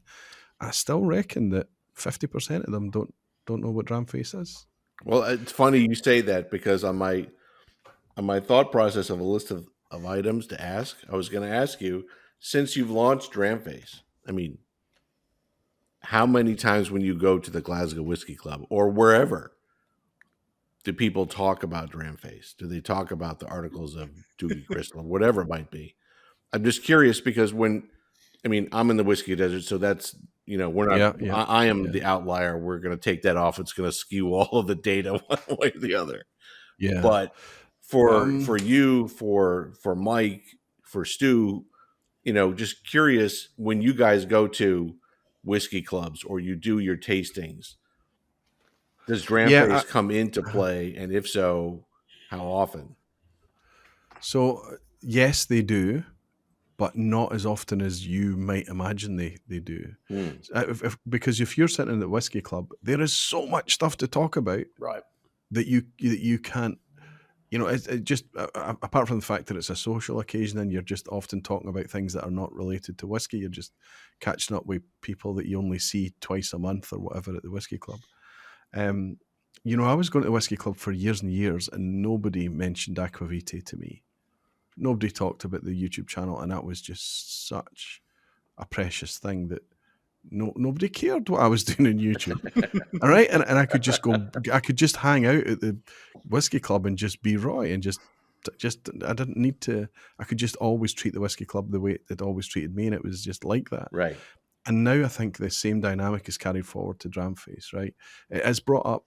Some people talk about it. There are members at the whiskey club that don't know I'm anything to do with Dramface, and they might mention it, and that's quite nice in itself, right? You just right. Maybe something that you guys enjoy as being anonymous as well. You just overhear, or you get involved in discussions. Nobody knows that you're involved in it and things. So it has entered into the kind of, I guess the lexicon of whiskey, I suppose. But I think that it's still being discovered, which is an exciting thing. That means we've still got a bit of growth to tap into. We can still hopefully enjoy. I don't know when we'll start to plateau out, but we're still growing. Right. People know about it. But Ralphie's a huge supporter. Ralphie's constantly saying, Roy, you need to print cards. Go to the festivals and put the little cards on the tables. There's loads of people are going to do that. He said, what about merch? What about doing a Dramface bottling and all that? So he, of course, Ralphie does, because in terms of the independent side of things and the honesty and the, being very, very true about your whiskey experiences, whether Ralphie agrees with our scores or whatever or not, it doesn't matter. It's the vibe of it is he wants to support it. He wants to see that grow. So yeah, I think we're not very pushy. I think the Johnny Walker article touched on this. We're not very pushy. Right. We're just kind of enjoying the organic growth. And I think that's better. It's easier to manage. It's can you imagine if you were a whiskey geek like us, and you discover a Dramface article and it's the first one you've ever read, and then you realize there's 1,300 other articles just like it? That would be amazing, right? Like, if you enjoyed it, of course. Right. I mean, it's kind of flip side. If you stumble on a Dramface article and it gives it a 4 or a 5 out of 10, then all of a sudden you're like, well, I don't know if I trust this site, right? And honestly, it's the people that want to go like, well, why did they give the whiskey that I'm here to look at a 4 or 5 out of 10 when somebody else gives it an 85 or 90? I think those are the people that we almost want to hook. Yeah. So for me, Dramface doesn't, in my local area, Dramface doesn't enter into the equation at all. Okay. It appears to be that whiskey base is the reference point. It's got 87 points on whiskey base. They don't talk about the number of data points, or if those people that have given 87 points give 87 points to just everything. But that's neither here nor there, right? Right. So it seems to be that. And I know there's been a couple instances at events or clubs where people are like, well, they're really trying to find out. It's like the Where's Waldo of who is this person? Because they can tell from the writing, or something like that. They're like, well, this person has access to these whiskeys. Where are they? Who are they? Right. And I think that's kind of one of those interesting dichotomies. Is it's almost like wanting to find the person, not the umbrella of what Dramface really stands for. Yeah. And I think that's something that obsesses somebody who comes on and discovers Dramface. But I had this discussion recently that they soon give up. They care less about who the person is because they develop a relationship with the character, Right. with the persona, and they almost don't want to know or think about who the person actually is because they're enjoying the consistency and the persona that they've come to know. They've realized how that's not really that important. Right. As long as that person is honest and consistent, and then that's what it is. Yeah. And honestly, who cares there's where one voice of whatever many on the daily content that comes out, right? I find the podcast adds another slight dimension to that. I've been to a couple of tastings since the podcast makes it hard to keep that anonymity. If I'm honest, I've been to a couple of tastings and where people I don't actually know have said to me partway through, they said, "Oh, you're on the Dramface podcast." Oh, really? Yeah, I'm in New York. I'm an English dude, and so it's a little bit easier, I guess. But it happens now and again. But that's fine. Well, you've got a very distinctive voice as well, Mike. Well, I think it's because I'm drunk on most of the time. But most people encounter these whiskey tastings usually. But I mean, what's good is it says, "Oh, that's good. People are listening to the podcast," which is a very strong suggestion that they're also reading Dramface, which is fantastic. So I guess here's a question for Roy. You've got the Aquavitae thing for that's a different part of your day job. Yes. Aye. Aquavitae, what's that? No, kidding. It wouldn't interest you, Rob. Don't worry. So the podcast, like I know for me, I love podcasts. I do a lot of other activities.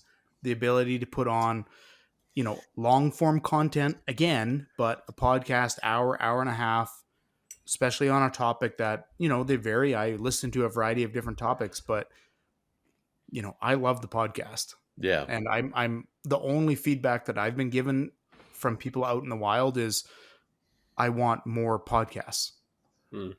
When's the next one coming out? And my answer is I have no idea. Yeah.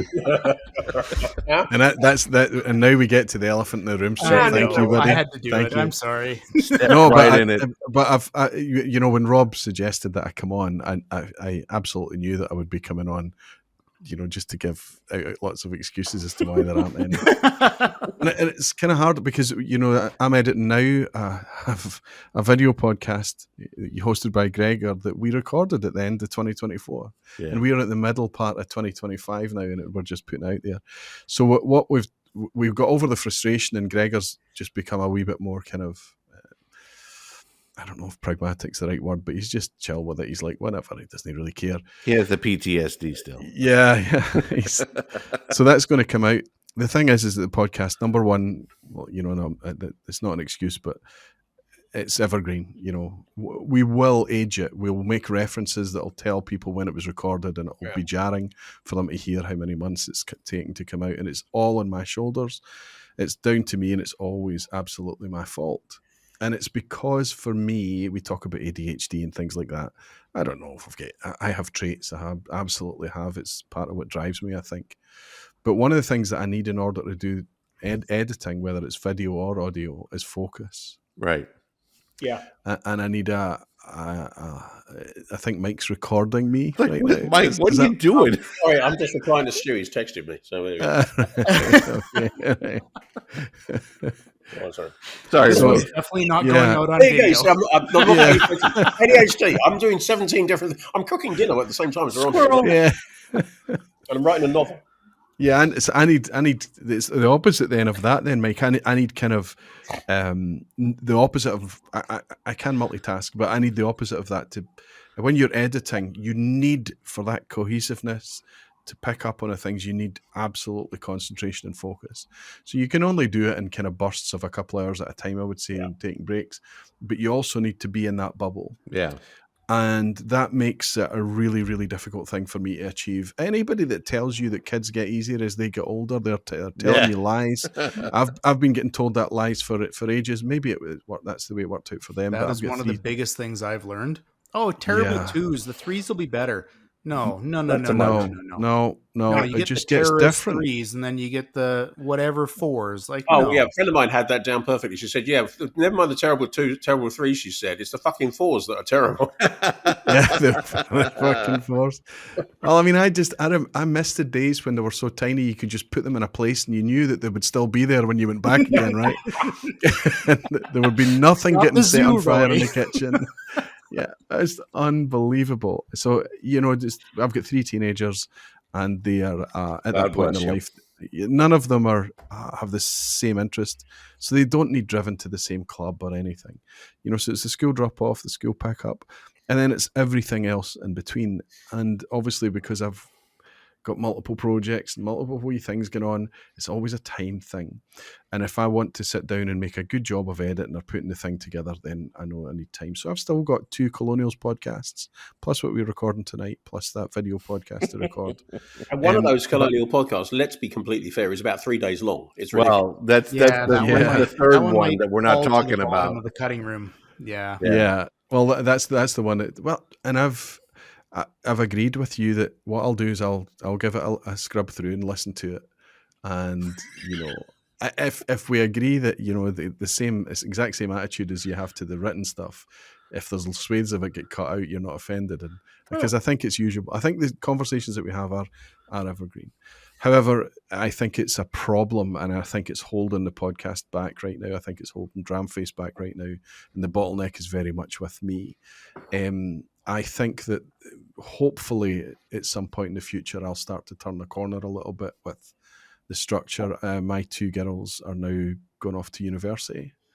Congratulations. Congrats. Yes. Yeah. One's been accepted into Edinburgh to do vet medicine. The other one's doing law in Glasgow. Oh my God. The second one, she's gone astray. What the hell? Yeah. Going to law? I've worked out that Has she recently been concussed? the more that we try and influence their decisions, the more we solidify the opposite, right? So we've just got to kind of let them do their own thing. No, we're really pleased for them both. Yeah. So it means that I have this naivety about me now, this optimism that with just my son kind of needing the lifting and laying for the most part, that I might have more pockets of time to open up. If I hadn't taken on Dramface, I would have had lots and lots and lots more time. You would have been bored out of your tree. Yeah, exactly, Stuart. Exactly, Stuart. But if I hadn't taken on Dramface, I wouldn't have None of that this. stress of, I've got all this content to knock into shape and put it out there and share with everybody. It's an absolute privilege. I need to remember that. And as long as it's only me that's feeling guilty about the podcast not reaching out there, it's nothing to do with anybody that's recording it like you guys.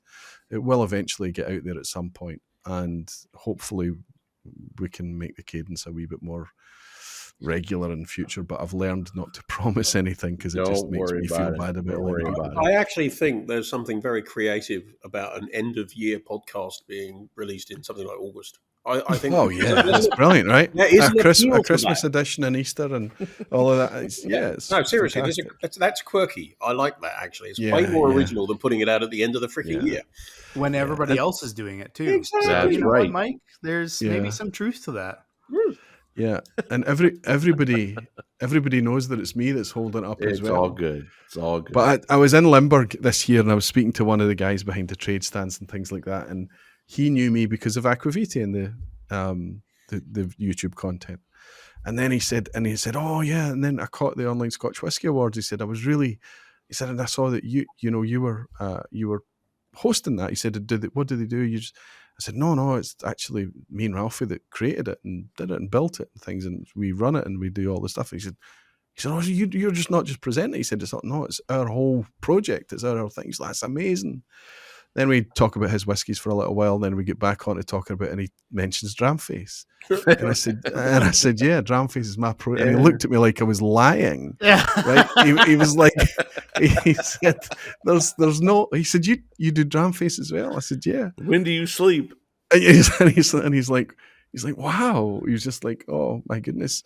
And I was like, dude, I really love whiskey, man. In fact, it's my full-time job too. Yeah, that's right. I've managed to make it a job. Roy, there's one takeaway from this. You need another project. Yeah.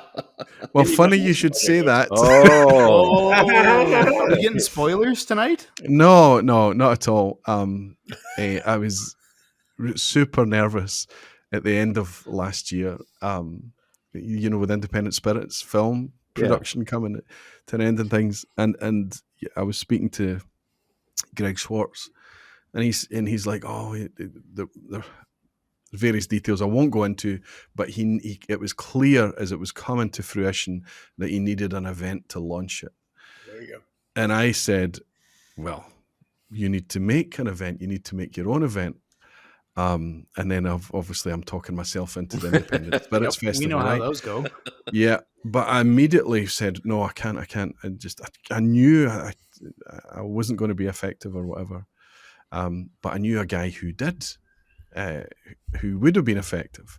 And I put it out I floated the idea with David, put David in touch with Greg, and that thing took off. But of course, I ended up, doing things for it. I'm still involved, but in such a small way that it's really that if I dropped out of the picture altogether, the Independent Spirits Festival would still be every bit as successful as it is. So I've learned my lesson. I think that's why I bring that up, is because I've learned now to say I'm at the point now, if I take on projects, I'm going to let people down. And that's when you realise that you're saturated. You're at a point where you can't really take much more. And what you'll also do is you'll start to be less effective as the things you're doing, and you maybe not have the passion. You maybe face burnout and all of those things. So I've just had to kind of. There are other projects on the side right now, but they'll just happen when they happen. The priorities for me are the channel, obviously Aquavitae. Dramface is. I just every day, every minute I work on Dramface, I love it. I absolutely love it. It's the content that you guys submit, the product that we're able to put out there.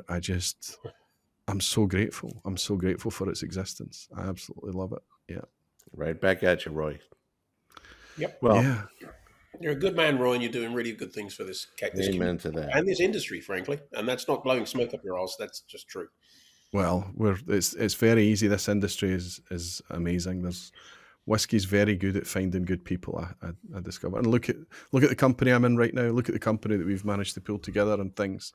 I'm always nervous about new writers coming on board because I don't want a new character, a new ego to come in and kind of knock things to the side a little bit. I'll tell you a funny story before we Rob, I don't know when you're signing off, but sorry.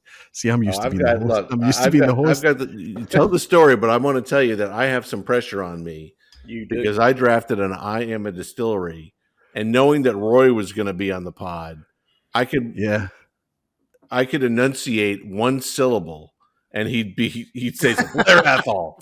Done. Yeah, no, How'd you know? I have to. It's the biggest thing. I've still not learned how to bite my tongue, or just kind of. I'll try and do that. You got to be honest to yourself, Roy. If you know the answer, you got to shout. It's up for everybody else to be losers. There's only one winner. I have a suggestion for a remedy here, Stu. This gives us a chance. It's kind of handicapping Roy. We can all put forward our best guess of what the distillery is at any point. Obviously, that would not be fair. If we made him wait until the 7th clue, that wouldn't be fair. But Roy has to do it like charade. Roy, you have to mime the name of the distillery. It's Glen Talkers. You have to mime Glen Talkers. And if we don't get it, too bad. That seems fair. Don't you think? We had Jen and Rachel on the regular podcast, and they were literally doing that. They were miming distilleries to each other and doing an amazing job of getting it. It's like they're psychic. Those two girls are so full of energy, by the way. They're amazing. Infectious. They're just amazing. Yeah. And they've kicked off again. They're starting to create content again, which is good to see. The story I was going to tell you is that I had a submission recently, a writing submission from somebody that I know very, very well. But it was sent into the hello@Dramface email as a submission for consideration. And I read it, and the article was fantastic. And I went back with some suggestions, and it was all great. But I'm responding as my persona. It was your wife, wasn't it? No, this person who I'm a huge fan of. By the way, it's Felix. He was a debutant a couple of weeks ago, and his second article is coming out, I think, this week, the week ahead. So I know this character, and I've known them for a long time. Yep. I'm a fan and admirer of them. I don't know if they know who I am. And there's this charade of exchanges going backwards and forwards over email and things, and I'm thinking, I think it's gone too far now. I think if I tell them who I am now, I'm going to really disappoint them because they seem to be really enjoying it. It's like so it's kind of funny. I don't know what's going to happen there. Maybe they know and they're happy just going along with the whole charade of it all. Roy, you should do a mock reveal and actually reveal yourself as somebody else. That's right. Yeah, that's right. I am Charlie McLean. Yeah. By the way, I've moved on to a 5th whiskey. I've watched you in the video just like kill one bottle after another, but the look on your eyes that roll back in your head, and you're singing Hallelujah. Yeah, no, I finished those 4 whiskeys I started with. I'm now onto the Ardnahoe Society from 2024. I'll pour that alongside you. It's glorious. 4-year-old ex Oloroso and PX quarter casks, and I'll tell you that the Ardnahoe 5 that you shared with us. Yeah. Oh, just delicious. I couldn't hear anything there when I took the. No, I was just telling Mike that he had sent a sample of the Ardnahoe 5-year-old. Yeah, the inaugural release. It just was gorgeous. This is another 5, but I got to say, there's something about distilleries beginning with Ardna. Because these guys are doing I agree. Things. I agree. I've said it for a long time. I think that the best debutante we've had in Scotch forever is that 5-year-old Ardnahoe inaugural. Oh my goodness! There's nothing that can beat that. Maybe Daffmill, their first Daffmill release, but that was at 12 years old. Yeah. For that to be 5 years old, and the people who are like, I thought it was okay. The next blind pour they're getting Is an ardent, and then what do you think of that? Oh, this is amazing. What's this? Yeah. I think when you go into it knowing that it's a 5-year-old, you treat it and you drink it as a 5-year-old. Absolutely. But if you go in blind, it's just, I thought it was amazing, and I'm a fan of this Society release as well. I think it's excellent. What they're able to put out as a core range is the Infinite Lock, the Balsa.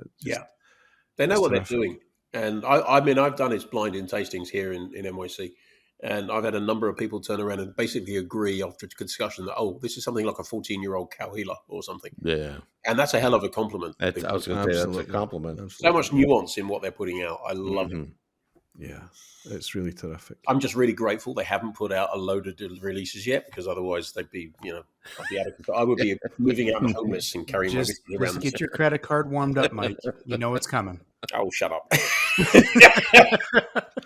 On that note, gentlemen, we're gonna segue into the I Am a Distillery. And again, I've been sweating over this one, just knowing who's in the company here. But I'm not saying that I'm confident in this, but I'm pretty sure that through the first 5 clues, there will be no particular guess. But that maybe I'm jinxing myself. But here we go. Roy, I tell you what, I'm going to throw a spanner in it, and I'm going to obviously embarrass myself because I'm not going to know what it is, and I'm going to come unstuck. But what I'll do is, instead of me blurting it out, I'll write it down here, and I'll let Mike and Stuart play, and then I'll only write it down once, and I'll do it in big letters. And let us know which clue it was that you wrote down. Right. Okay. Does that sound okay? By the way, Roy, I did. Does that frustrate Stuart? I did suggest to Rob that he actually indulge in some alternative facts if he wants to make it a bit of it. Do a full Kellyanne Conway, and we can actually just be in the land of fantasy. I wanted to tie in some facts from what Mike had done with the was the Ben Nevis one he did with Long John McDuff or whatever it was. Mm-hmm.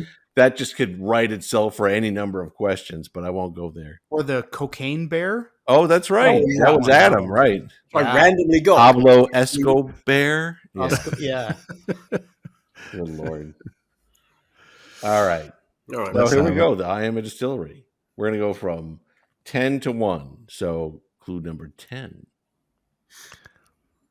I own my own farm where 100% of the barley used for my whiskey comes from. I know. Number 9. Fairly narrow already, Rob. Look, hey, man. I'm doing it for... You can imagine why I'm doing what I'm doing. Number 9. The barley that I use for my whiskey is traditionally floor malted and hand mashed. Oh. Guys got it already, for God's sake. Roy just came. No. And the rails are off. This podcast, after all. Number 8. Oh my God.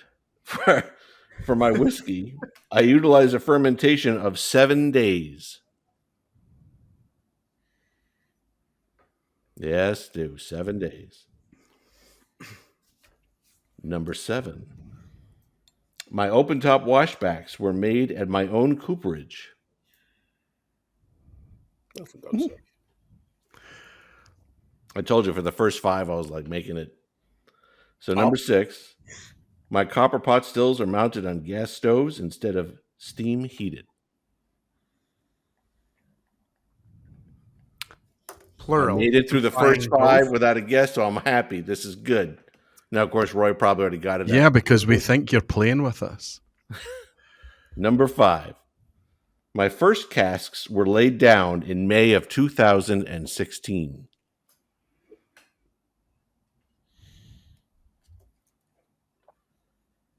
There's a really obvious answer to this, so it can't possibly be right. Oh, it'll get obvious when I get to like 2 and 1. But number 4. My first release was a vodka. Today, however, I only produce whiskey. I think you just handicapped us. Yeah. A vodka? Like, I'm just telling you. Okay. I don't think I'm gonna. I won't say. Sorry, it's not the game. Number 3, my first release of whiskey was done in September of 2019. And here we go. The 2 and 1. A very ill-informed guess because I don't know some of these dates, but Do you have a guess, Mike? I'm not sure I have the balls to go with it at this point. All right. Number 2, even though I own my own farm from which 100% of my barley is derived, as I mentioned previously, I am located in the heart of a big city. I'm glad it didn't make my guess.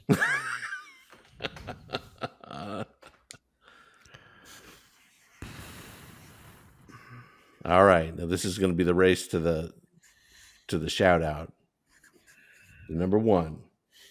I was founded by a Polish man with a moonshining background, and that founder gave me my name, which means moonshine in Polish. That's a lot of facts I didn't know about that. Wow. Is that Wireworks? There's your guess. Mike? Well, very early on, I think even the first question, I thought Darth-Mill, but I don't know enough about Darth-Mill to be confident of that. Located in a big city. Of course, you haven't said that. Scotch either. And my default is that it's always going to be Scotch, but maybe it's not. I'll give you the... Give you the what? I was just going to say, it's in a big city, known for their single malts. Glasgow? I got it, but I didn't. Okay, so I've got it, but it's my second guess. I wrote something else down, and I've scored it out. All right, so at the end of this, the answer is I am Bimber. Oh! That is a big city. But I had no idea, Rob. The fact that it's all floor malted. Yep. Maybe I did, but I forgot that. Their own farm. Their own farm? That one tripped me up massively. Hey, man, that's what I was reading. They own a farm. Where? Get washbacks from their own cooperage. Supposedly there's coopers that they have on site, which I'm like, really? In that place? So they basically built their own washbacks on site. Mm-hmm. The vodka, I knew that they'd started with. Yeah, that's wow. Nice one, Rob. Well done. Yeah. Well, I think Rob's the only winner here. Well, no, I don't take a skunk out of that one, but no, that's the rules. Yeah. If nobody guesses, all right, that's it. It's your point. You're the winner. Well, there it is. Now, have yourself a drink. Have a whiskey as a prize. Have some new make, baby. Owned a farm. Yeah. Well done. Well done, sir. Yeah. That was a very educational I am a distillery. I think a lot of people learned a lot. I got to tell you, I was reading through all this stuff, and I'm thinking, I have the list of all the other distilleries that have been dealt with before, and I'm going through it. I'm like, I can't do something that's in Scotland because Roy's gonna, he'll sniff that out just like that. And if I did something like Cedar Ridge in Iowa, no one's gonna get. With all due respect to Cedar Ridge, and I love their quintessential single malt, so I focused on Bimber, and I did all this research. I'm like, oh, kind of interesting. Maybe I can milk this out for at least 6 or 7, and then before the meteor things come in, and well, there it is. Miraculously, as somebody who basically only goes down the rabbit hole of Scotch, I actually have a Bimber. The only Bimber I have it was a member of, I don't know, whatever it is, the Bimber Society or whatever they have them friends. Yeah. It's matured in a stout cask, which is actually really good. I like that. I was trying to get one of those on auction, but they kept going too high. So I scored a Bimber Pheno. Bimber's come back to us a little bit now. The craze has kind of faded a little bit. Bimber was easy to shout about back in the day because it was affordable and it was great. The core range stuff, I mean, their bourbon cask release, despite the fact it was barely whiskey, 3 and 4 years old, it was gorgeous. But then on riding the wave of their success, the prices, they became a bit more exclusive, and then they brought out the underground things, which is smacked of just collectability and Yep. I don't know how much effort are you going to put in it. I mean, I'm being rude. I've not tried any of the underground releases, not with, but you know, it was suddenly just kind of people just started speaking about it a wee bit less. I don't know if it's just in my bubble, I think, but they're probably still doing quite well, hopefully. Well, Despite I know various Timber challenges has along not the way. made it to North America, so No. Yeah. Happy to send out samples of the stout cask. It was good. They use the exact same bottle as Daft Mill, so it's always too bloody tall. I was going to say that's a big bottle. Yeah. I mean, it's the same thing with Compass Box and a few others. Like, just Stay. make a normal bottle, Optimal. please. Optimal. Way too But having said that, Kilhoman is too fat. Oh, am I? But so And it's what? even You know? that extra like little ring at the bottom. It takes up Yeah. space without taking up Right. space. Like, there's no liquid. That's volume. exactly right. Exactly right. So frustrating, right? You can't fit Kilhoman in, and you can't fit it's the extremes. In my experience, you need a mix. Basically, the perfect size spring bank for those smaller shelves, and then the standard bottle like this one. The tall rounds of like the standard size bottle are honestly dimensionally perfect. Yeah. You can't beat. This is the quintessential, and it's not exclusive to Diageo. It was a DCL bottle, but they didn't patent it. Is that Oban? This is an Oban, yeah. This is a Diageo special I'm release. loving the color on that. But this is rum cask. This is I think it nice. must be Don Julio. Well, I don't know. Maybe somebody that knows about rum will be able to tell us, because it says here finished in Caribbean pot still rum casks. Yeah. So is Don Julio pot still? I don't know if it's pot still, but No, it's not Don Julio. No, it's not. No, it's not. Brugal. I'm thinking about Brugal. Appleton? No. No. Which one's a Diageo rum? Brugal. Brugal. No, it's Edrington, isn't it? There's a big difference with within the Caribbean as to how different. Don Julio's. Yeah, but Diageo's only going to use Diageo casks. That's true. Yes. oh yeah, So Don Julio is the tequila, right? yeah. Talking about bottle sizes is very interesting. I was invited to a tasting for the Johnny Walker Ultra, which is really, I mean, there's some exquisite whiskey in that blend, but it's really all about the bottle design. It's really innovative, and they've actually got a patent on this way of actually using the glass to produce a bottle which uses less glass. It's thinner all the way out, and yet it has the same structural integrity as a standard bottle. But it's just way more difficult to produce a bottle that is the thinnest that a standard bottle is, but all over, which is why it actually has a rounded bottom. It was great, actually, at this dinner that they had a whole load of the prototypes, of the failures, basically, hanging above the table on thread. But it's very, very interesting. It's a shorter bottle, and it's just thin all around. It just doesn't look like it would work, but it does. Now, the problem is they have to have a cradle for it to stand in, otherwise it doesn't stay upright. But, I mean, it's a very limited range. I mean, it's really an experiment in bottle design that happens to carry a very limited amount of very good whiskey. And it actually was bloody good. There's really good old Port Ellen in there, or Lochnagar and whatever else. But yeah, the I'm a huge fan of this quintessential tall round. I think it's just a perfect bottle. All But around is perfect. so a quick Google tells me that this is more than likely Captain I Morgan's. was like Captain Morgan, Kashyyyk, Yeah. or Bundaberg are the three brands for Diageo with rum. Yeah, Captain Morgan, far and away the biggest. So probably what it is. but this one, £159 or something. Sure. No, Jeez. maybe that's a bit 139, 100 and something like that. But I picked this up for 52 Wow. from a retailer. That tells you how much it was overpriced.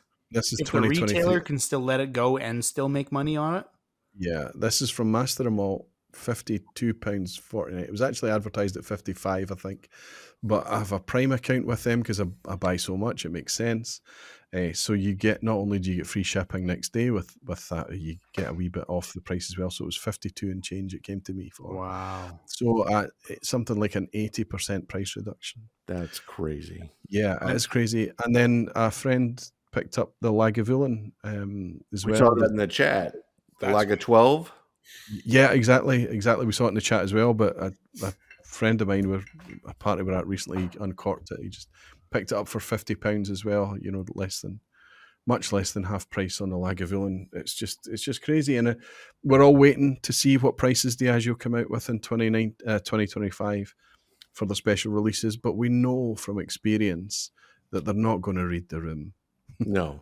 They're not going to attenuate those prices. They'll probably cut down the volumes that they release and keep the prices high. Right. Yeah. That's There's what they're still more likely to 22 do. and 23 releases available here in Canada. Yeah, exactly. From a business sense, that makes more sense. I maintain the price point, even if you're actually selling less in reality, because it's way harder to drop the price point and then push it back up. Well, yeah, because it's once more it's optics. It devalues the other products. Right. You shoot yourself in the foot. Yeah. Straight up. Price integrity is something you have less flexibility on. If you compromise that, going back is difficult. Roy, it's an interesting question. I was talking to Chuck the other day because we met up in person because we happen to be in the same part of the world. What's the level of the rate of tax right now on Scotch whiskey in total? We're bearing in mind, the duty, the VAT, and all the rest of it. What's the sum total when somebody's trying to bottle a whiskey and make money out of it? How much of the final price that we end up paying on the shelf is tax? Well, there's a really good illustration floating around for what we pay in the UK right now, and it's more than 2/3 of the price of the whiskey. Is more than 2/3. It's between 2/3 and 3/4, I think, is made up of tax, various taxes along the way. But it depends on where you are. Yeah. It depends on your geography.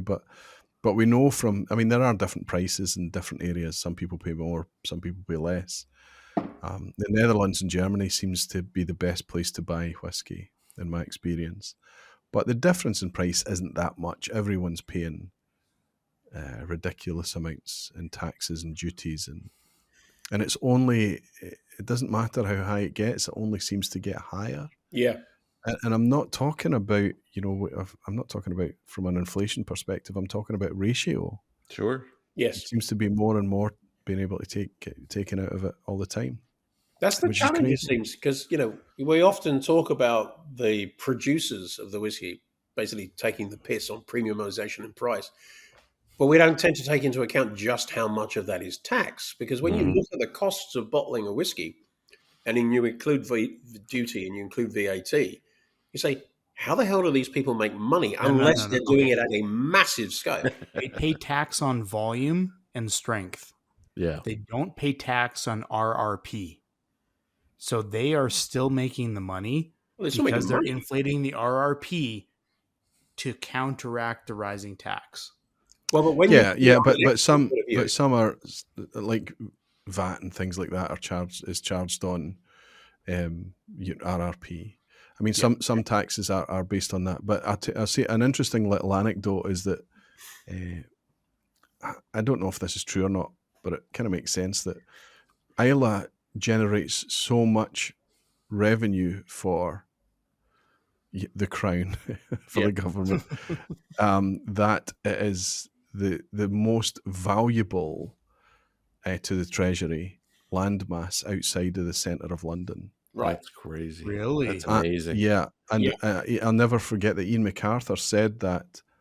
Ian MacArthur, famously of Lagavulin, he said that for the amount of money that's generated by that island for the exchequer, that the roads should be not single track pothole ridden as they are, but they should be paved in gold.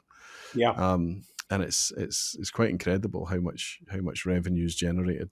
Well, then overseas, like in the US, Canada, wherever, you've got the importer, the distributor, the retailer, who some of them, not all of them, but some of them, take advantage of the demand for whiskey or specific brands and so forth. I remember having a conversation fairly recently with one of the guys from Cadenheads who was over here doing a tasting in New York. And he'd said that day he'd been wandering around checking out various retailers where they know that their product is being sold. Right. He's horrified by the prices that were being paid, completely unrelated to what Mitchell's are making. Exactly. And they have no freaking control over that.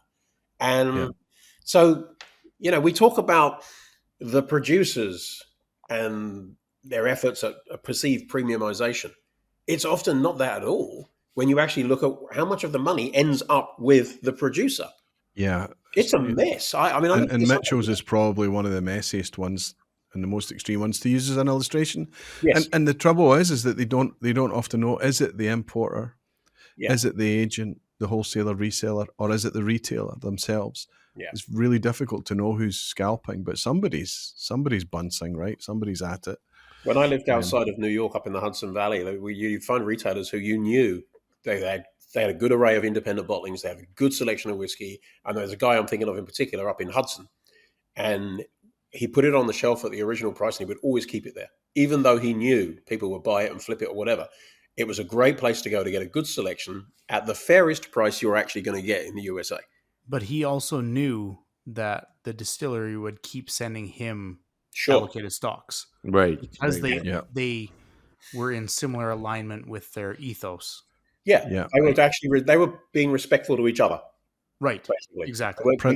Principled people are hard to come Right. by these days, right? Short-term gain, long-term pain kind of thing, right? Like, Yeah. Mhm. there's the same thing here. It's I mean, easy it's to blame the universal. producer, Right? This Ardenhoe is gorgeous, Mike. isn't it? Gorgeous. Thinking that this is well So updated. I've got the infinite lock, but it's in a box somewhere, and I haven't found it yet. I was looking at my shelves, and it hasn't been unpacked yet, so it must be over there. The most common somewhere. sentence to pass your lips for the next 3 months is going to be, "It's in a box." It's in a Right? box. So here's the problem. Well, it's a blessing and a curse. The old house had a room for 70 bottles.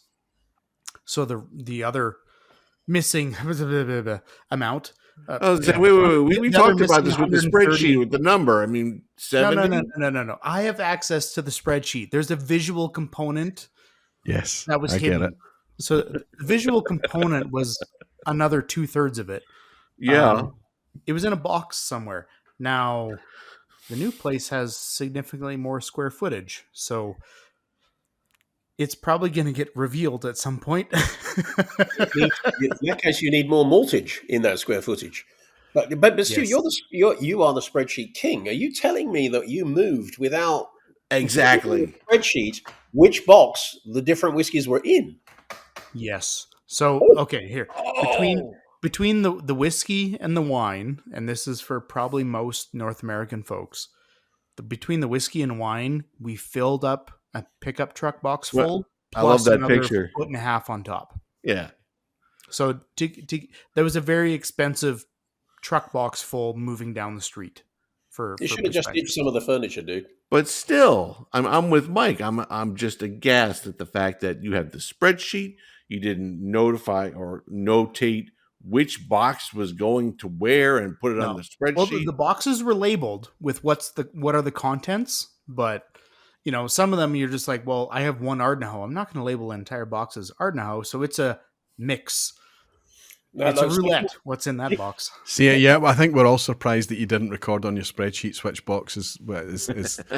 But I mean, what we're working out though is that you're working out your own ways to temper your own individual ADHD. Well, speaking of someone who employs the chaos theory of whiskey management, And on that note, I mean, I love it, but I'm rummaging around in a shelf looking for one particular thing, and I think, wait a minute, oh shit, I've completely forgotten I got this one. I love that. I've discovered it all over again. I couldn't do that if I had a spreadsheet. well, I say on that note, gents, I think we're going to wrap things up. Roy, thank you so much for cross-pollinating with us. Thank you. Wonderful having you. Stu and Mike, handsome gents that you are. Not that you were not Roy. Thanks for being aboard. I've missed the hangout. It's been too long. Raising a glass to you all and everyone who's listening. Cheers, health and happiness. Plancha. Cheers. Cheers, Slatcha. That was a pleasure. That was worth it. I think this might set the new record for the distance between the I'm a Distillery finish and the Yeah, actual absolutely. sign-off. Oh, well, the thing is that I was listening and Rob gave us a really nice clean cut. He said, on that note, so I'll be able to just cut that in. I'll be able to cut that out at any point. But Mike has so much gold. yeah, We'll weave it in. so much more to share. So much more.